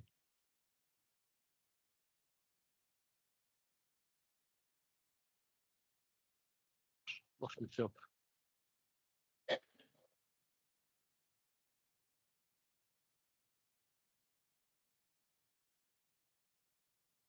Right, item 13 on the agenda, plot 6 and 7 Eclipse Park, Sittingbourne Road, and where are we? Who's introducing that? Sorry. Yeah, who's presenting? Oh, right, sorry, Mr. Timms, floor is yours. Thank you. Thank you, Chair. Good evening, members. So this application is for a drive-through coffee shop. Just got the layout plan up. So that's on what's known as plot 6 on the right-hand side here. And then on plot 7, a 2-storey building for either offices, research and development, or light industrial use. And that's within 4 units on this plot. Plot 6 has an existing access here that would be used, and then on plot 7 a new access would be created. And whilst they're called or named plot 6 and 7, this is just one planning application with 2 different uses. Elevation plans quickly. So this is the coffee shop. It's a fairly standard design of the applicant. But with the use of Kentish ragstone to pick up on a local material, and one that's used throughout Eclipse Park.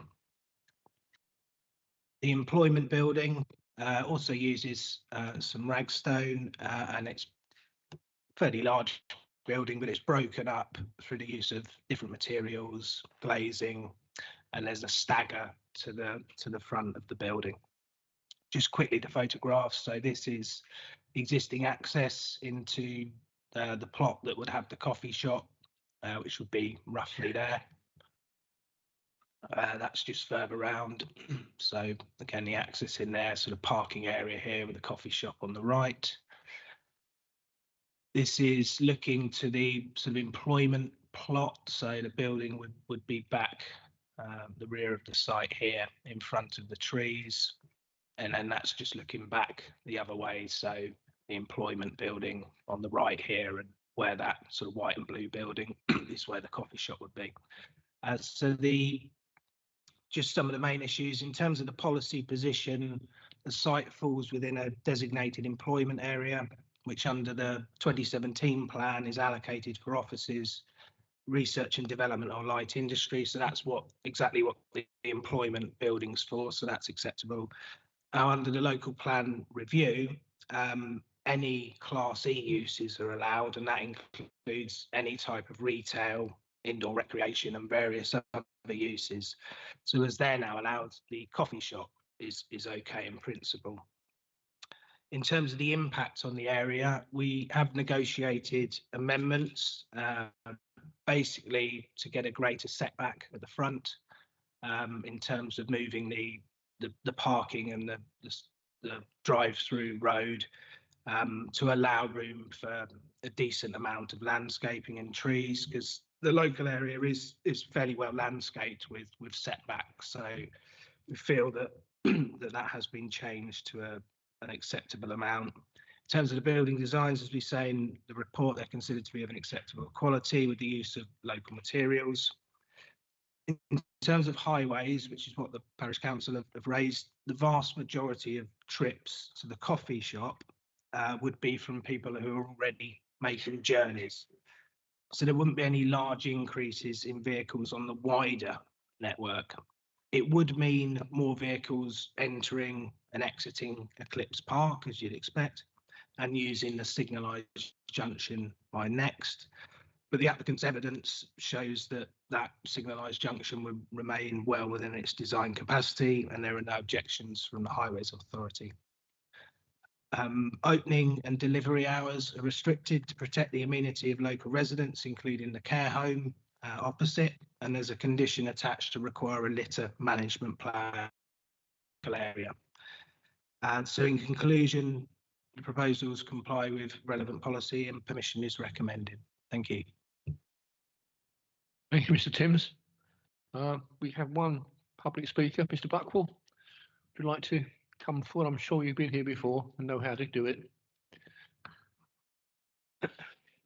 Thank you, and I won't keep you long. Just to say, you'll all be well aware Eclipse Park has been one of Maidstone's key employment sites for the last 20 years, and this is the largest of the remaining undeveloped land within the site. And this is a scheme that we know is viable to bring forward, that there will be demand for, and it will create jobs. It's a scheme that is completely in line with the newly adopted local plan, so I hope you can support it tonight. Thank you. Thank you very much, Mr. Buckle. Short, sharp, to the point. Thank you. Councillor Harwood, I think you had your own. Councillor Jeffrey. Councillor Harwood. Right, thank you, Chairman. I am a little bit concerned of the policy context here.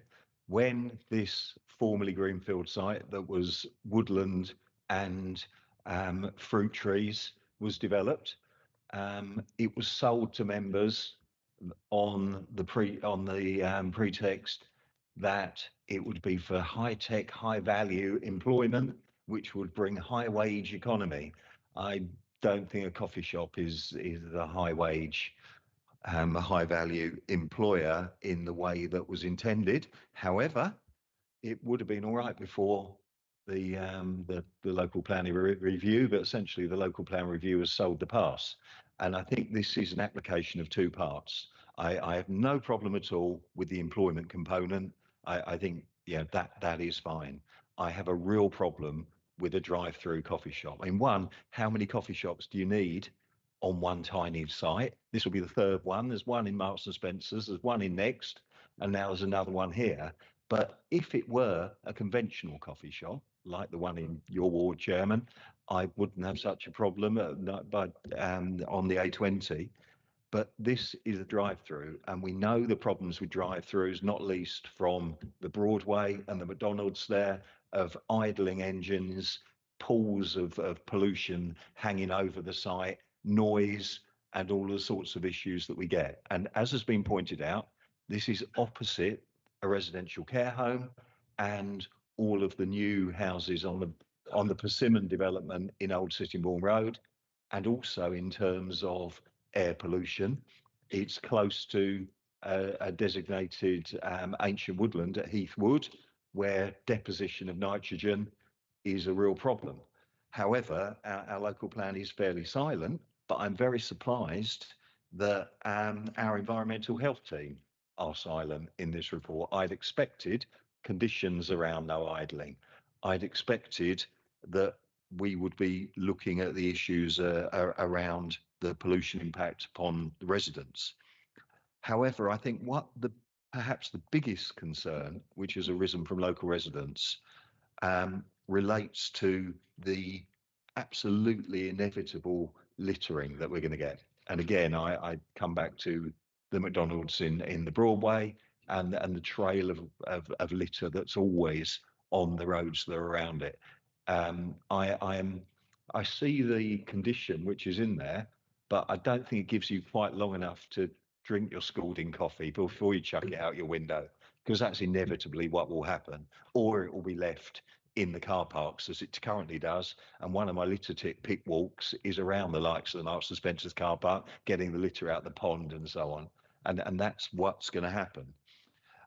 I did ask Mr. Jarman and Mr. Timms whether it would be possible to condition something along the lines of automatic number plate recognition technology that will print the number plate on all the packaging, so that when you chuck your paper cup out the window, it would have your number plate on it and we could nick them. And I know in other parts of the country and some other vendors do operate just that system, because I mean, it is just going to happen. All of those cups, you know, we know that it's where it's going to go. It's going to end up along our roadsides, particularly on the A249, I think, but generally around the area. So I would really like a split decision almost in this, that I think no problem at all with the employment element, but I have real problems with the other element in terms of we got no conditioning on idling. We have got no actual genuine way of preventing the littering which will occur. And I do wonder whether we shouldn't defer to have a conversation about something like ANPR to enable the printing of number plates and so on packaging, but just something which will mean that we can seek to reduce the bad neighbour component of a scheme such as this. Thank you. Thank you, Councillor Holwood. Councillor Jeffrey, and then I'll ask Mr. Timms to come back. I think, Councillor English, you want to come back? Thank you. Councillor Jeffrey. Well, first off, Southern Water advise they can provide foul sewage disposal. Clearly, they can't manage it for the rest of Kent, can they, without pumping it into the rivers? So I was surprised to see that. You're going to know I'm going to say, why on earth are we putting such a precious finite resource as Ragstone into something like this, just to make it fit in visually? Again, I've got a real problem with that. It's a really finite resource, and there's a few years left in that quarry, and most of it ends up crushed. My key problem is the drive-through. I think Councillor Harwood's commented on the waste issue, which really worries me. The concept of drive-through is deeply concerning. I mean, we shouldn't be encouraging people to drive right now. We need to be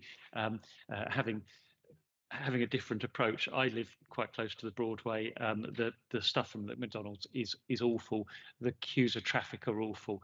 People making their way there. I also live quite close to the other one in sort of on the borders of Aylesford, and the queues of traffic are dreadful there. So I think the drive-through bit is really worrying, and combined with the Ragstone, I'm really quite uncomfortable with this application.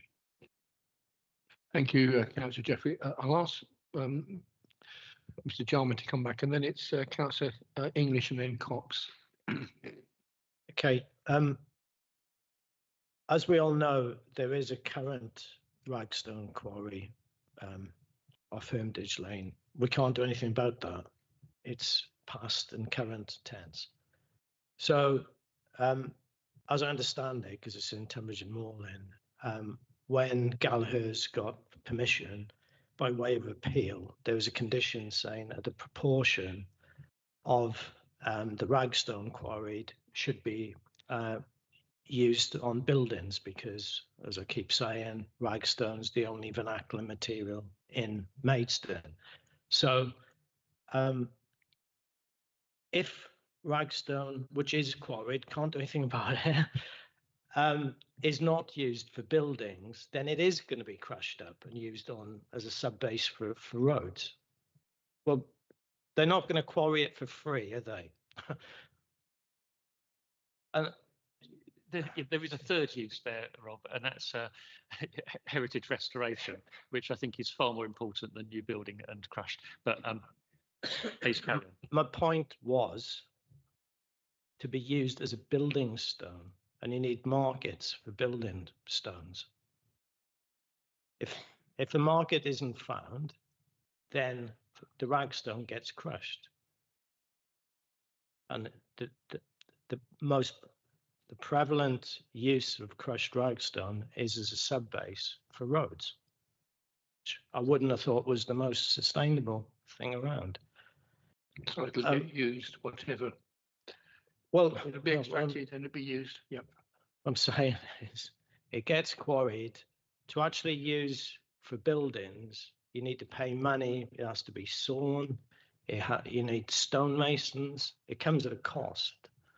A cheaper alternative is just to crush it, and as I keep saying, to use as a sub-base for a road. In terms of context, I don't disagree with some of the points that have been made, and Richard can look at tightening up the conditions. But and I think Councillor Harwood alluded to this in the first place. Very recently, this council allowed a policy which, to be blunt, says anything goes on this business site. And unless I'm going a bit mad, I see quite lots of these on business parks throughout the United Kingdom. So I don't think it's a surprise that the landowners come back, because it's policy permissible, with a drive-through. We've all got our different opinions. I won't go into too much personal detail, but I think there's a bit of a different demographic between customers using the McDonald's in Barkus Road and Aylesford compared to a coffee shop. I'm not saying that you don't get litter or anything like that, but I do think it's quite a bit different to a McDonald's. But I do think that we could do more, although, as I said, it is a stark policy context here. I do think we could do more in terms of tightening up on conditions in relation to idling and litter, etc. Thanks. Thank you, Mr. Jarman. Councillor English, Cox, and then Garthen. Okay, on page 21, under paragraph 610, it says, require proposals to create high quality design and set out criteria to assess this by, and goes on. Then you go on to paragraph 615, and it talks about standard design, and then it says later in that paragraph, and whilst it could not be said to be a high quality building,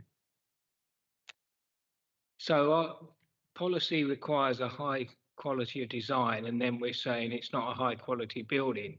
Maybe it's me, but there seems to be a bit of non sequitur there. Now, having said that, I do understand the difficulty of dealing with this, but but that just means that we have to try and get some of the detail right. This building is in the setting of what used to be the ALNB, and we need, for example, to actually make sure that the landscaping is right. Well, I don't think it is. We certainly, at the very least, it needs to be in place for 10 years rather than 5 years. And the biodiversity report, well, I don't think it starts from the right position, because essentially what happened is they cleared the sites, all the things that should have been measured weren't measured. So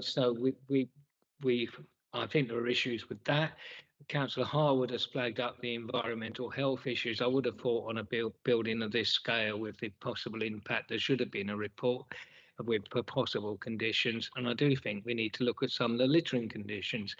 Now, that's quite a lot of conditions that I don't think we've actually got. I'm not saying we should refuse it, although personally I think there is some argument for that, but I'm not sure we end up winning that argument. What I would say is I don't think this application has got all the conditions it should have yet.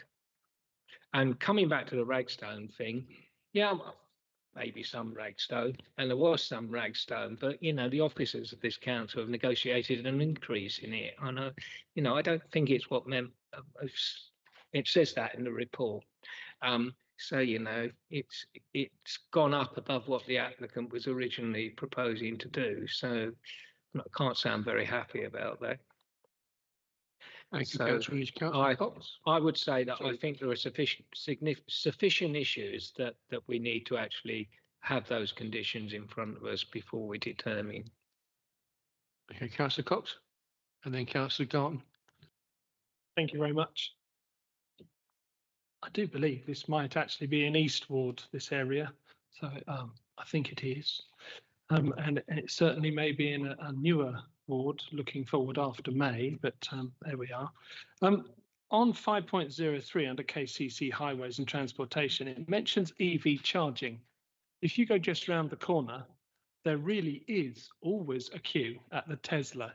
Other places are available, I'm sure, but the Tesla charging there. Does that mean that they're pushing for EV public charging while people wait for their barista to make up their coffee? Or is this that for their staff, stuff like that? Can I have that cleared? And also the condition about littering, can't we treat this as we do, I believe, in the town centre takeaways, that they have to be responsible for 100 metres either side of that along the pathways, and therefore there is, I believe, a policy about that. Could we make sure that happens?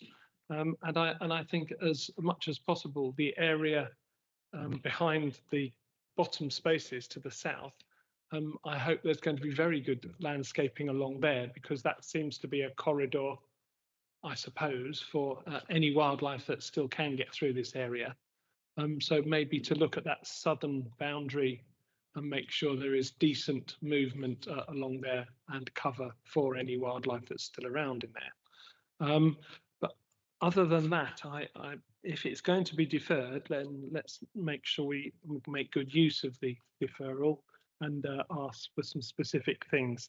But can we have it clarified, please? What is the charging that case is here referring to?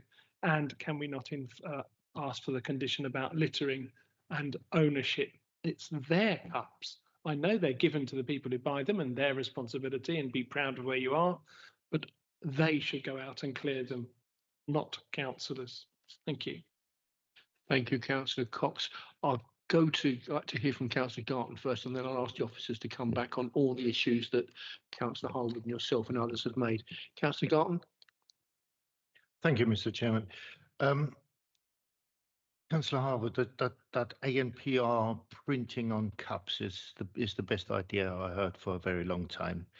As a cabinet member for environmental services, working closely with the waste crime team, we now increase the fines for littering, the fines for fly tipping, but the problem we've got is enforcement. And if we have a little print out saying this cup was sold to vehicle registration XYZ, then we can actually enforce, we can actually slap £500 fines on those people who pollute the environment. And that brings me to the next point. This site is extremely close to the motorway. So this will just become an unofficial motorway service station. And with that, we will have pollution all across the motorway, embankments up and down the country, as well as along the 249 towards Stockbury and Sittingbourne, where pollution and cups being thrown out the windows is a severe problem. And that's why we have fines, the top fines for those particular roads where we will have to close the road in order to clean it. It is an extra resource on the council. So therefore, this 100-meter littering may work in the town centre, but I think we need a 100-kilometer littering round for this particular application. So indeed, that would be solved by the ANPR number plate printing as suggested. With regards to the Unit 7 site, the industrial units next to it, I just have a question. Will they be suitable for HGV usage or just small vans? And then the last comment I have on this one is the impacts on the AONB. And now, Mr. Timms, you are very familiar with the lighting conditions we imposed on the Woodcut Farm development at Junction 8. And I think we would need some sort of lighting conditions applied on this side, particularly with regards to illuminated advertising boards and high beam spotlights at the industrial unit, so that we have dipped down very modern lighting as we have at Lock 8, and that we do not get extra light spill into the AONB at night time. That would be my condition I would like to add to this, please. Thank you, Councillor Garton. Can I ask the officers to come back? I can see Mr. Timms shooting down frantically. Yeah, thank you, Chair. There's a lot there, but I think all of the issues can be dealt with by conditions or adaptations of the conditions that are there. But so if I go through them, I think firstly, Mr. Jarman's referred to, and Councillor Harwood, idling engines. Obviously, we can't make people turn their engine off. I can't force them to do it, but we can have signage within the site, so we can have a condition that the signage for people to switch their engines off. In terms of, then I'm moving to Councillor English, in terms of the landscaping, we can, on condition 4, stretch that out for a 10-year management plan, 10-year protection. That's the landscaping condition. In terms, it's not quite a condition point, but for air quality, there is an air quality assessment has been submitted and assessed by Environmental Health, and it is to say in the report, the conclusion is that the impact would be insignificant, whether members agree or not, but that's what the evidence says. We haven't therefore required any sort of specific air quality mitigation measures, and the EV charging, we're not requiring that because it's covered under building regulations, but we could, if we feel we should go further than building regulations, that there's EV charging on site. Obviously, it doesn't stop what vehicles come to the site, but it is a measure that could be imposed, so that could be done by condition. In terms of the littering, what we've tried to do there on condition 20 is, instead of specifying exactly where it is now, because that's difficult to do, we're asking for a plan to basically be submitted by condition from the Chiltern Hundreds roundabout through Eclipse Park, back out to the signalised junction, and then also from the Chiltern Hundreds roundabout to the the Bearsted Road roundabout, and it's the public highway there because obviously the applicant can't go onto private land. So we felt that's a reasonable area for litter inspections and collections to be done. To go, I mean, the applicant felt that was too much, but we think that's a reasonable area. To go beyond that, I think is sort of straying into being unreasonable. Then where are we? Yeah, and then I think again in terms of conditions, yeah, the lighting can be strengthened up. So lighting sensitive or sort of dimmed when not in use, like the Woodcut Farm development. I hope that's covered all the points. Thank you.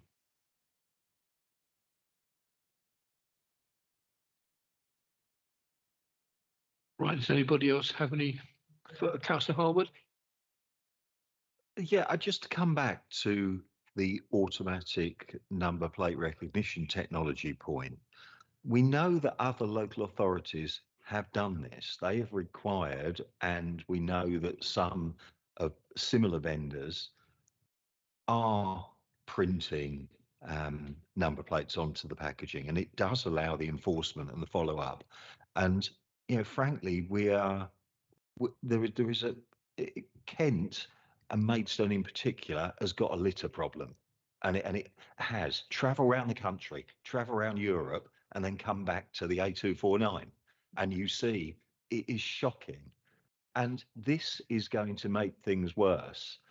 And I cannot believe that we cannot find a way, or it may have to be negotiated, but this is a very high profile prominent site which was essentially will become a motorway service station, as we're saying, and yet we're effectively saying only a very short distance around are we going to be able to ask them to pick up some cups, and whether it will happen or not, I question.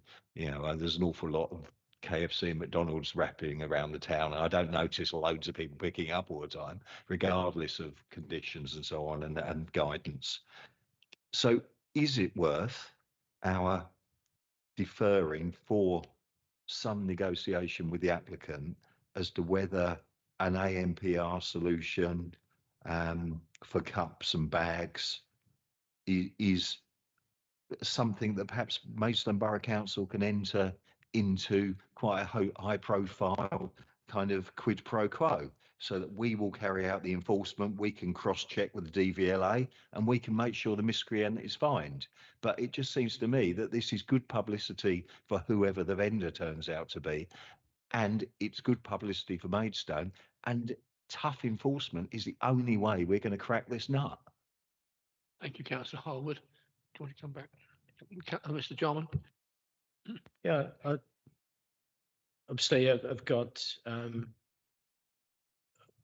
I support what Councillor Harwood is saying about trying to prevent litter. But we are a planning committee, and there are legal rules to the imposition of conditions. We can't just impose conditions because we feel like, and it's a nice idea. One of the crucial tests is it reasonable? Where else have we insisted by way of condition on this technology? I'm not aware of any instances. Obviously, it comes at a cost. I'm not going to repeat myself, but there is a stark, almost, well, I'd say a laissez-faire policy here, that I think virtually any use is acceptable. Why didn't we decide when we let any policy go to have specific criterion for something like retail? It's not, but lastly, we have been in touch with the applicant today. And in effect, as I understand it, the applicant is not willing to go for this technology. So we have tried to, negotiate with them. Thank you, Mr. Jarman. Councillor Garton? Well, this council is certainly lacking a policy for litter, so and for a policy which can then be turned into planning decisions. So could this planning committee make a recommendation to strategic planning, or whatever the committee is called these days, to actually work, design such policy that all food outlets in future should have ANPR printing or name printing if it's a shop in town centre? I think that is a brilliant idea which we should pursue as a policy throughout the council. Yeah. Sorry to come back. You could say that. We could write to Councillor Cooper, but obviously that would be in the future. What I keep saying, I think Councillor Harwood has alluded to it as well. Very recently, you have agreed a new local plan review, or sorry, adopted a local plan review that doesn't include anything close to that.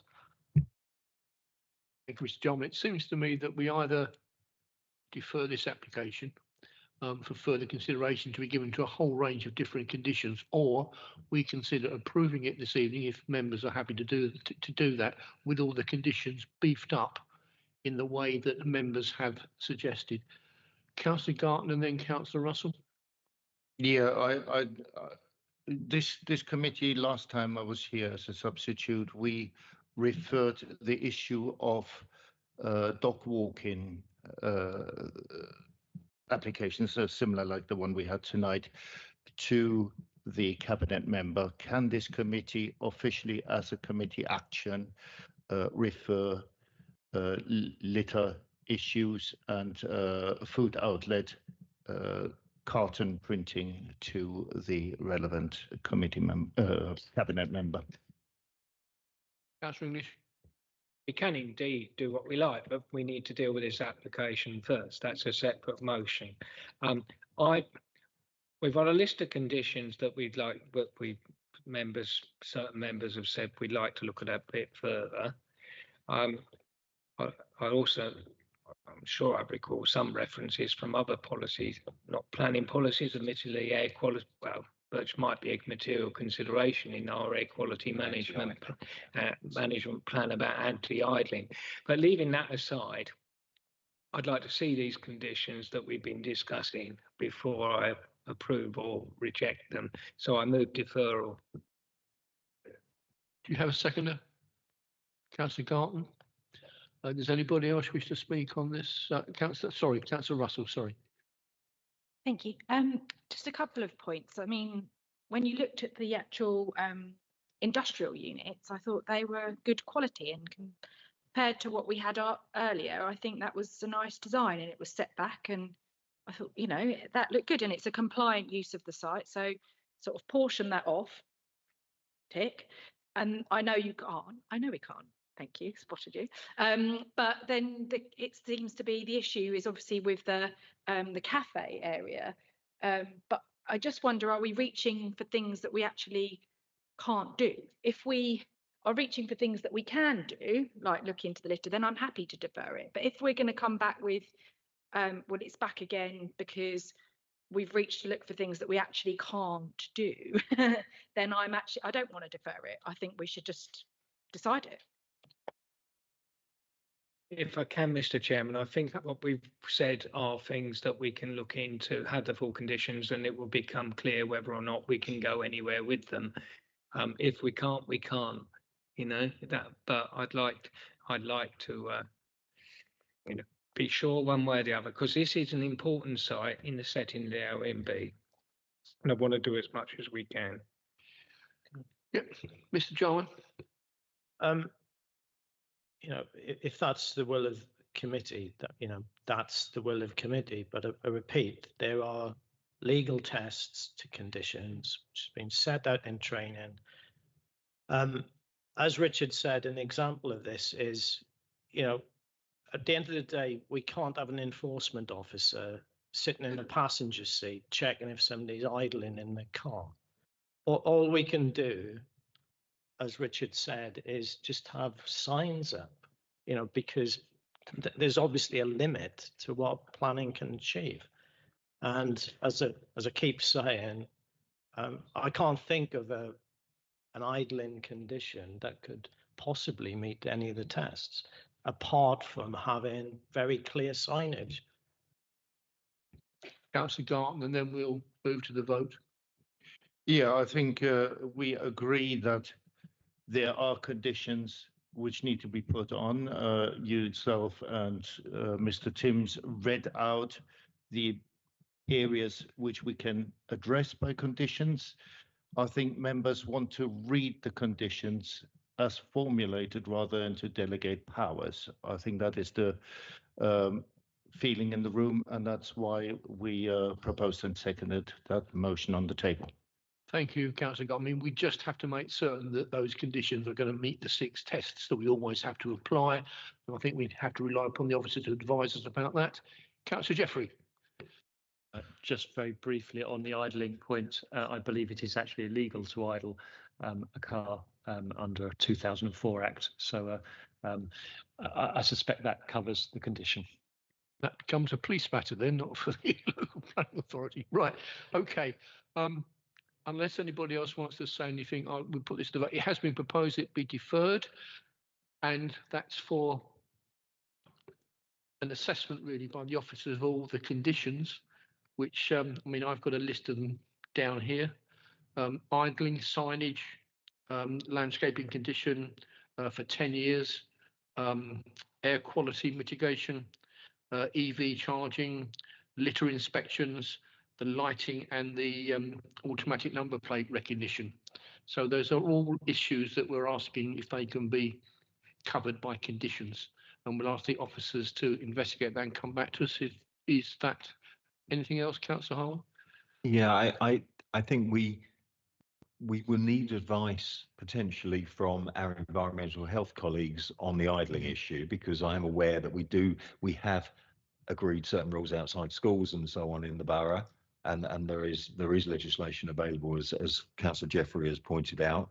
So I think we really need their input and advice to that. I think there's there's a discussion around AMPR and the packaging, but I think the critical point here, which we really need to underline, is about enforcement, because I think Mr. Jarman is exactly right. We can have as many conditions and so on as we want, but what we may need is an informative, because it's not planning law, it links into another piece of the council's responsibility or legislation, and then we can bring in the right element and component. But I think there's a really important point, and I think it's been kind of covered by Councillor Garton, that we have one drive-through in the borough and it causes us real problems with littering, with air quality, with nobody switching off their engine, and on foggy nights when you're at the bottom of Tunbridge Road, it just sits in a fog of fumes. And this is opposite an old people's home and accommodation with families and flats and so on. This is not in some remote area on an industrial estate in the middle of nowhere. So I think we must get this right, and I want us to have environmental health input into that discussion. Thank you, Councillor Howell. I can't see why that can't be achieved. Right, unless anyone else wants to speak up, Councillor Cox. Let's assume we don't even know about AMPR. How can we future-proof new technology coming out to be imposed on this to take care of things that may come? Or is that not something that's possible? Because if we're going to say, I mean, something could come out and we want to have that happen. Are you saying because we don't have an SPD, we don't have the necessary documentation and policies, that we can never bring something in like that, Mr. Jarman? Because we're at a point in time, and in a day's time, we might need something to be looked at. So therefore, are you saying we can only do that after this item has gone or not gone, passed or not passed, deferred or not deferred? Mr. Chalmers. What I'm saying is one of the legal tests to the imposition of conditions is it reasonable? That's probably the main test. I question whether or not it's reasonable, full stop. I'm not an expert in this technology, far from it, but presumably it comes at a cost. But secondly, and more importantly, in terms of asking one the question, is it reasonable? It would be reasonable if we had very clear policies saying on anything that is likely to produce significant volumes of litter, then we want a PNR technology. But we haven't got it. As I keep saying, we haven't got anything near that. We could have, but to be blunt, you've just missed the chance to do that. So you'll have to wait. You'll have to wait. Well, because you've just adopted a local plan. Well, when you review it. Well, I think we have to determine this application in the light of the current policies that we have and the light of the current legislation and the 6 tests which must be applied to all conditions. Yeah, and okay. I will shut up soon. But obviously there would be a government inspector who would, ask the same questions that we've been asking tonight about how reasonable would such a criterion be. Can we move to the vote, please? Because we're going round in circles. Votes. Okay. So the proposal is to defer for further information on the conditions. Votes in favour.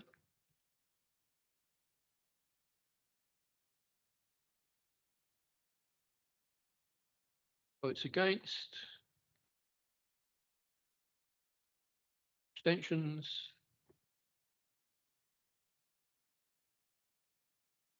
Thank you, members. I think that is deferred. Yeah. Thank you very much. Interesting debate. Thank you.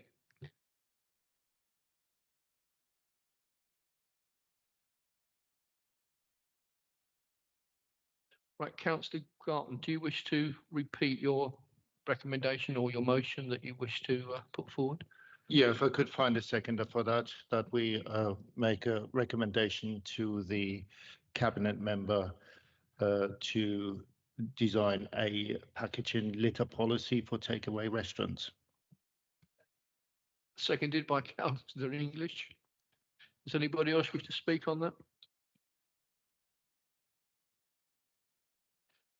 But just to clarify, that is a planning policy, not a general policy that you're seeking. I was referring it to the cabinet member for planning and economic development. Okay, it's been proposed, it's been seconded. Councillor Howard, want to say something? We talked specifically about ANPR because we know other people have done it and it works. But I think there are other, Buckinghamshire, for example, it uses dash cam footage. If you send that in to the council, they will nick the people that the dash cam footage has got throwing their cup out the window. So I don't know how far we go because this is about planning, but I think we just need to raise that technology has moved on, with Councillor Cox's point, to such a degree that enforcement is getting easier. And I think it just needs to be a point around developing technology, which is moving at a very fast rate to benefit enforcement of littering. Are going a little bit beyond the realms of ordinary planning control and actually determining applications. Councillor Garton and then Councillor Russell. Yeah, obviously we do accept, our waste crime team accepts dash cam footage. So anybody who's got dash cam footage or constituents who provide you with dash cam footage is always welcome.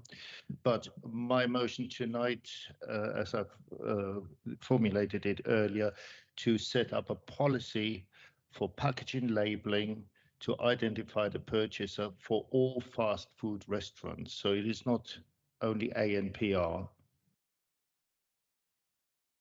Thank I you. think Are you it's- happy with that, sorry. Councillor English? And we don't want to be too specific to, if we're referring to something to the cabinet member, we should give them some scope to actually explore the possibilities without actually defining the outcome we want, you know? That's my view, so that's Okay. Councillor Russell. Thank you, Chairman. We've got the local plan. It's just in. The appropriate point to pick up all of and any of these new policies is when we review it, which is not a slow process. I think it took well over 3-4 years to get this one on a 5-year review period. Don't wait the first year, start going. Still going to take you 3-4 years to go again and get the full local plan through. That was not a cheap process for the taxpayers. It's an awful lot of money to review your local plan. Technology changes all of the time. The national government's just banned smoking. The kids are vaping. They're not smoking.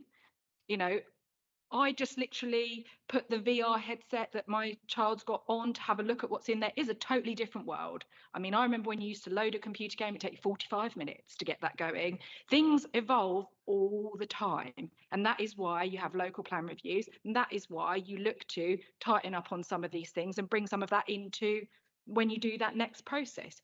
All really good stuff, but we need to look at it through the next process. I don't think we should go back and, you know, start this whole thing again. If you're going to start one thing again, start the whole thing again. And it's a long process and you need to do it anyway. So I would just put it into that process. Thank you. Right, can we go to the vote, please, on Councillor Garton's recommendation and seconded by Councillor English? Yeah. So votes in favour of referring this strategic planning and economic development.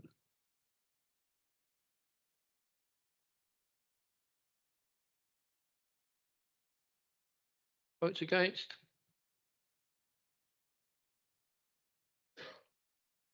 Abstentions?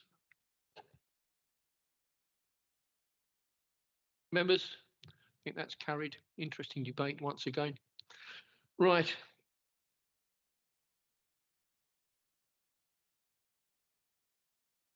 Well, the last but one item on the agenda. I have 2 more items. Item 18, Heather House, Bicknor Road. Call upon Mr. Scott.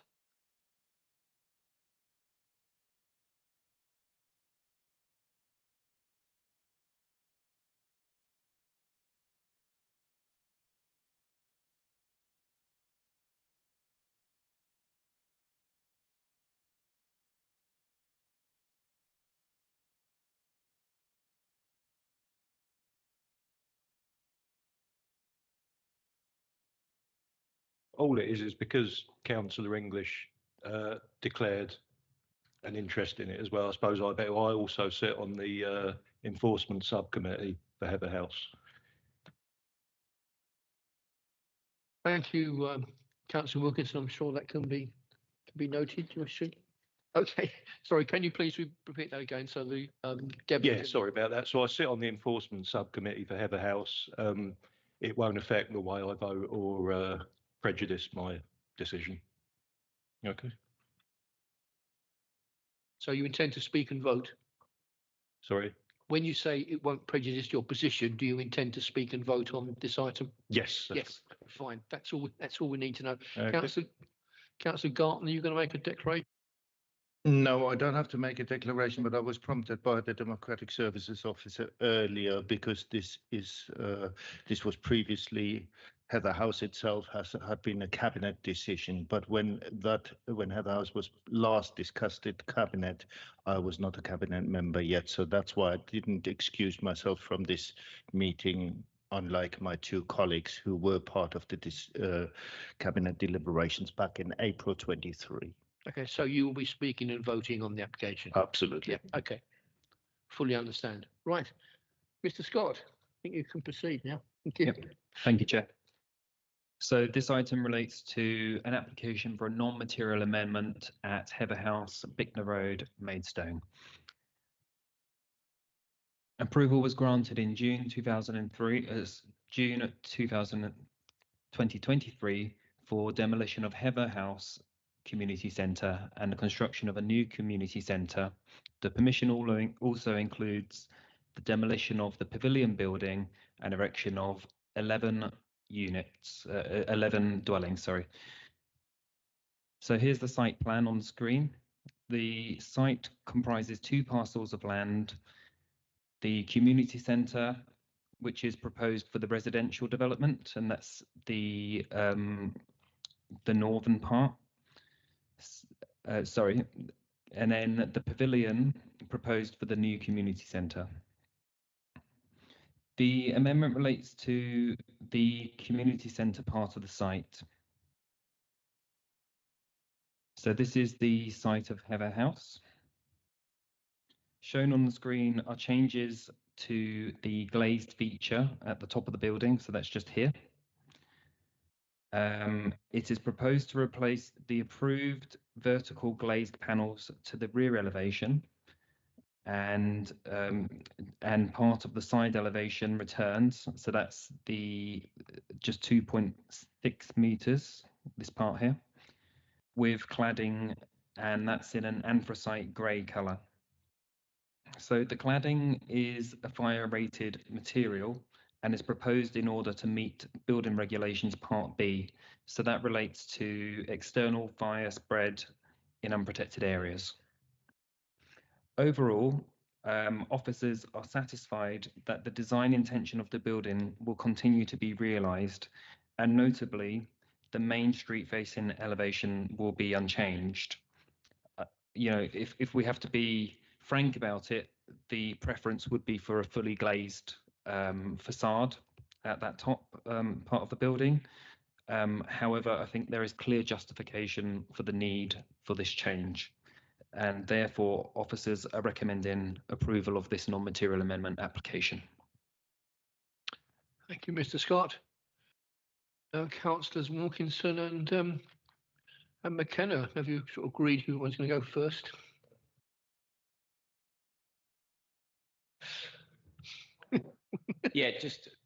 It's a building regs thing. I don't want to drag this on. Everyone needs this in Parkwood and surrounding areas. So let's just get on with it. I move for approval as per the papers. Are you happy to second, Councillor Wilkinson? Yeah, perfectly happy to second and nothing to add, really. Anybody else wish to speak on this application? No? Okay, votes in favour?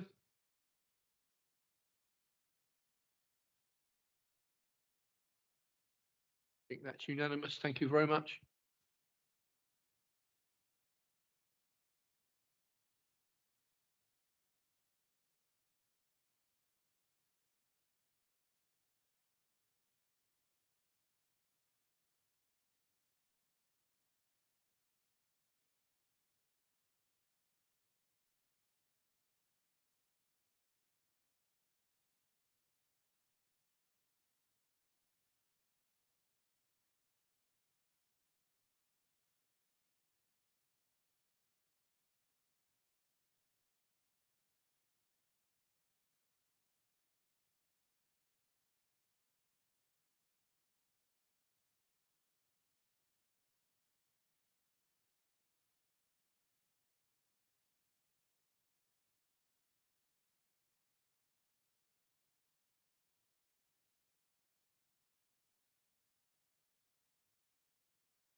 Last but one item on the agenda, item 15, 67 Robbins Close, Lenham.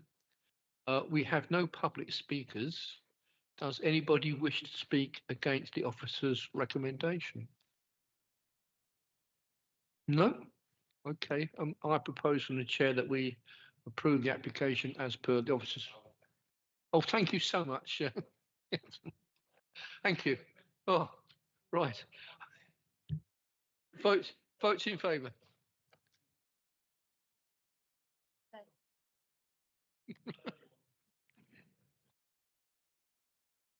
Right. Thank you, members.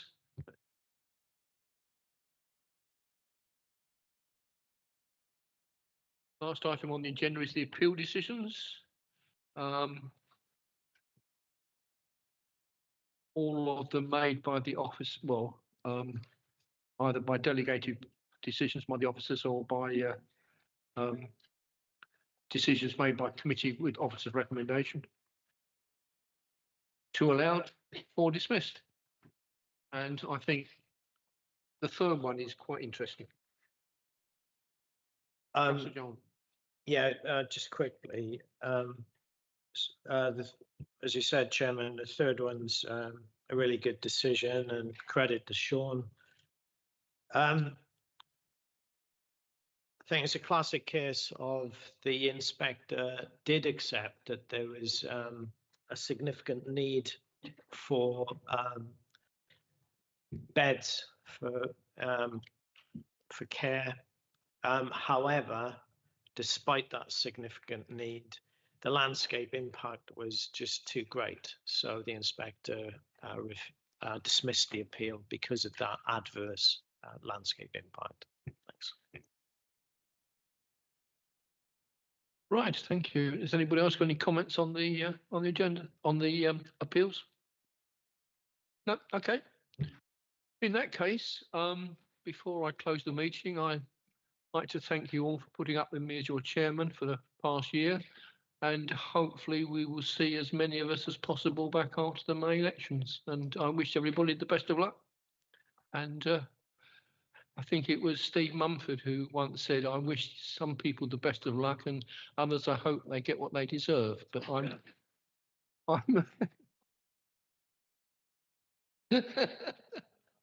but anyway, I'm not like that. I'm going to wish everybody on this committee. It's a great committee. It's great to chair it, and I hope you all come back after May the 2nd. Councillor Clements. Yeah, and I would just like to say what a pleasure it's been for you to be chair. You've chaired very, very well. I've enjoyed being. This is one of the best committees. I sit on a few, but I must admit I enjoy, even though I have to rush to get here, because I get home at about nearly 5:30, and then I have to have a quick shower, get changed, and I have to be here by 6. But 99 times out of 100, I'll make it. I've missed it a couple of times where it's been just after, and I've crept in and missed the first item. But it has been an absolute pleasure. I've sat on it for 6 years, and I've enjoyed every moment of it, I must admit. So I hope that I come back as well. I certainly hope so as well. And you know, the committee just wouldn't be the same without your strong comments. I think that's the best way to say it. Best way I can describe it. Thank you very much. Thank you for your kind words. Councillor Perry. I'd like to thank you for your chairmanship. I love this committee. I have to say, it's probably a strange word to use, but most of our decisions, we do disagree, but we work closely as a very good team, I think. And I consider this committee to be a membership, an elite force in the council. We probably do the most work. And on top of that, you know, I think we do work very well together. But I'd also like to thank Rob and his whole team. Often they have to put up with us, and sometimes your body language is absolutely magnificent, I have to say. But it's worth it, you know. And so thank you, officers, all of you, and Debbie, who keeps us on the straight and narrow very much so. And I look forward to seeing everyone. Hopefully, I wish you all the best, and hopefully we all get back or not. But we never know. We're dependent. We're in a democracy, and we're dependent, obviously, on our electorates. But I wish you everyone all the very best. Thank you. Thank you, Councillor Perry. I'd like to echo that. Thanks to the officers of Rob Jarman and all these officers who come along, and particularly Debbie. I mean, without Debbie sort of elbowing me in the ribs and telling me what I shouldn't be doing, it would all fall apart. Believe me. But okay, that's it. Thank you very much indeed, members. Thank you.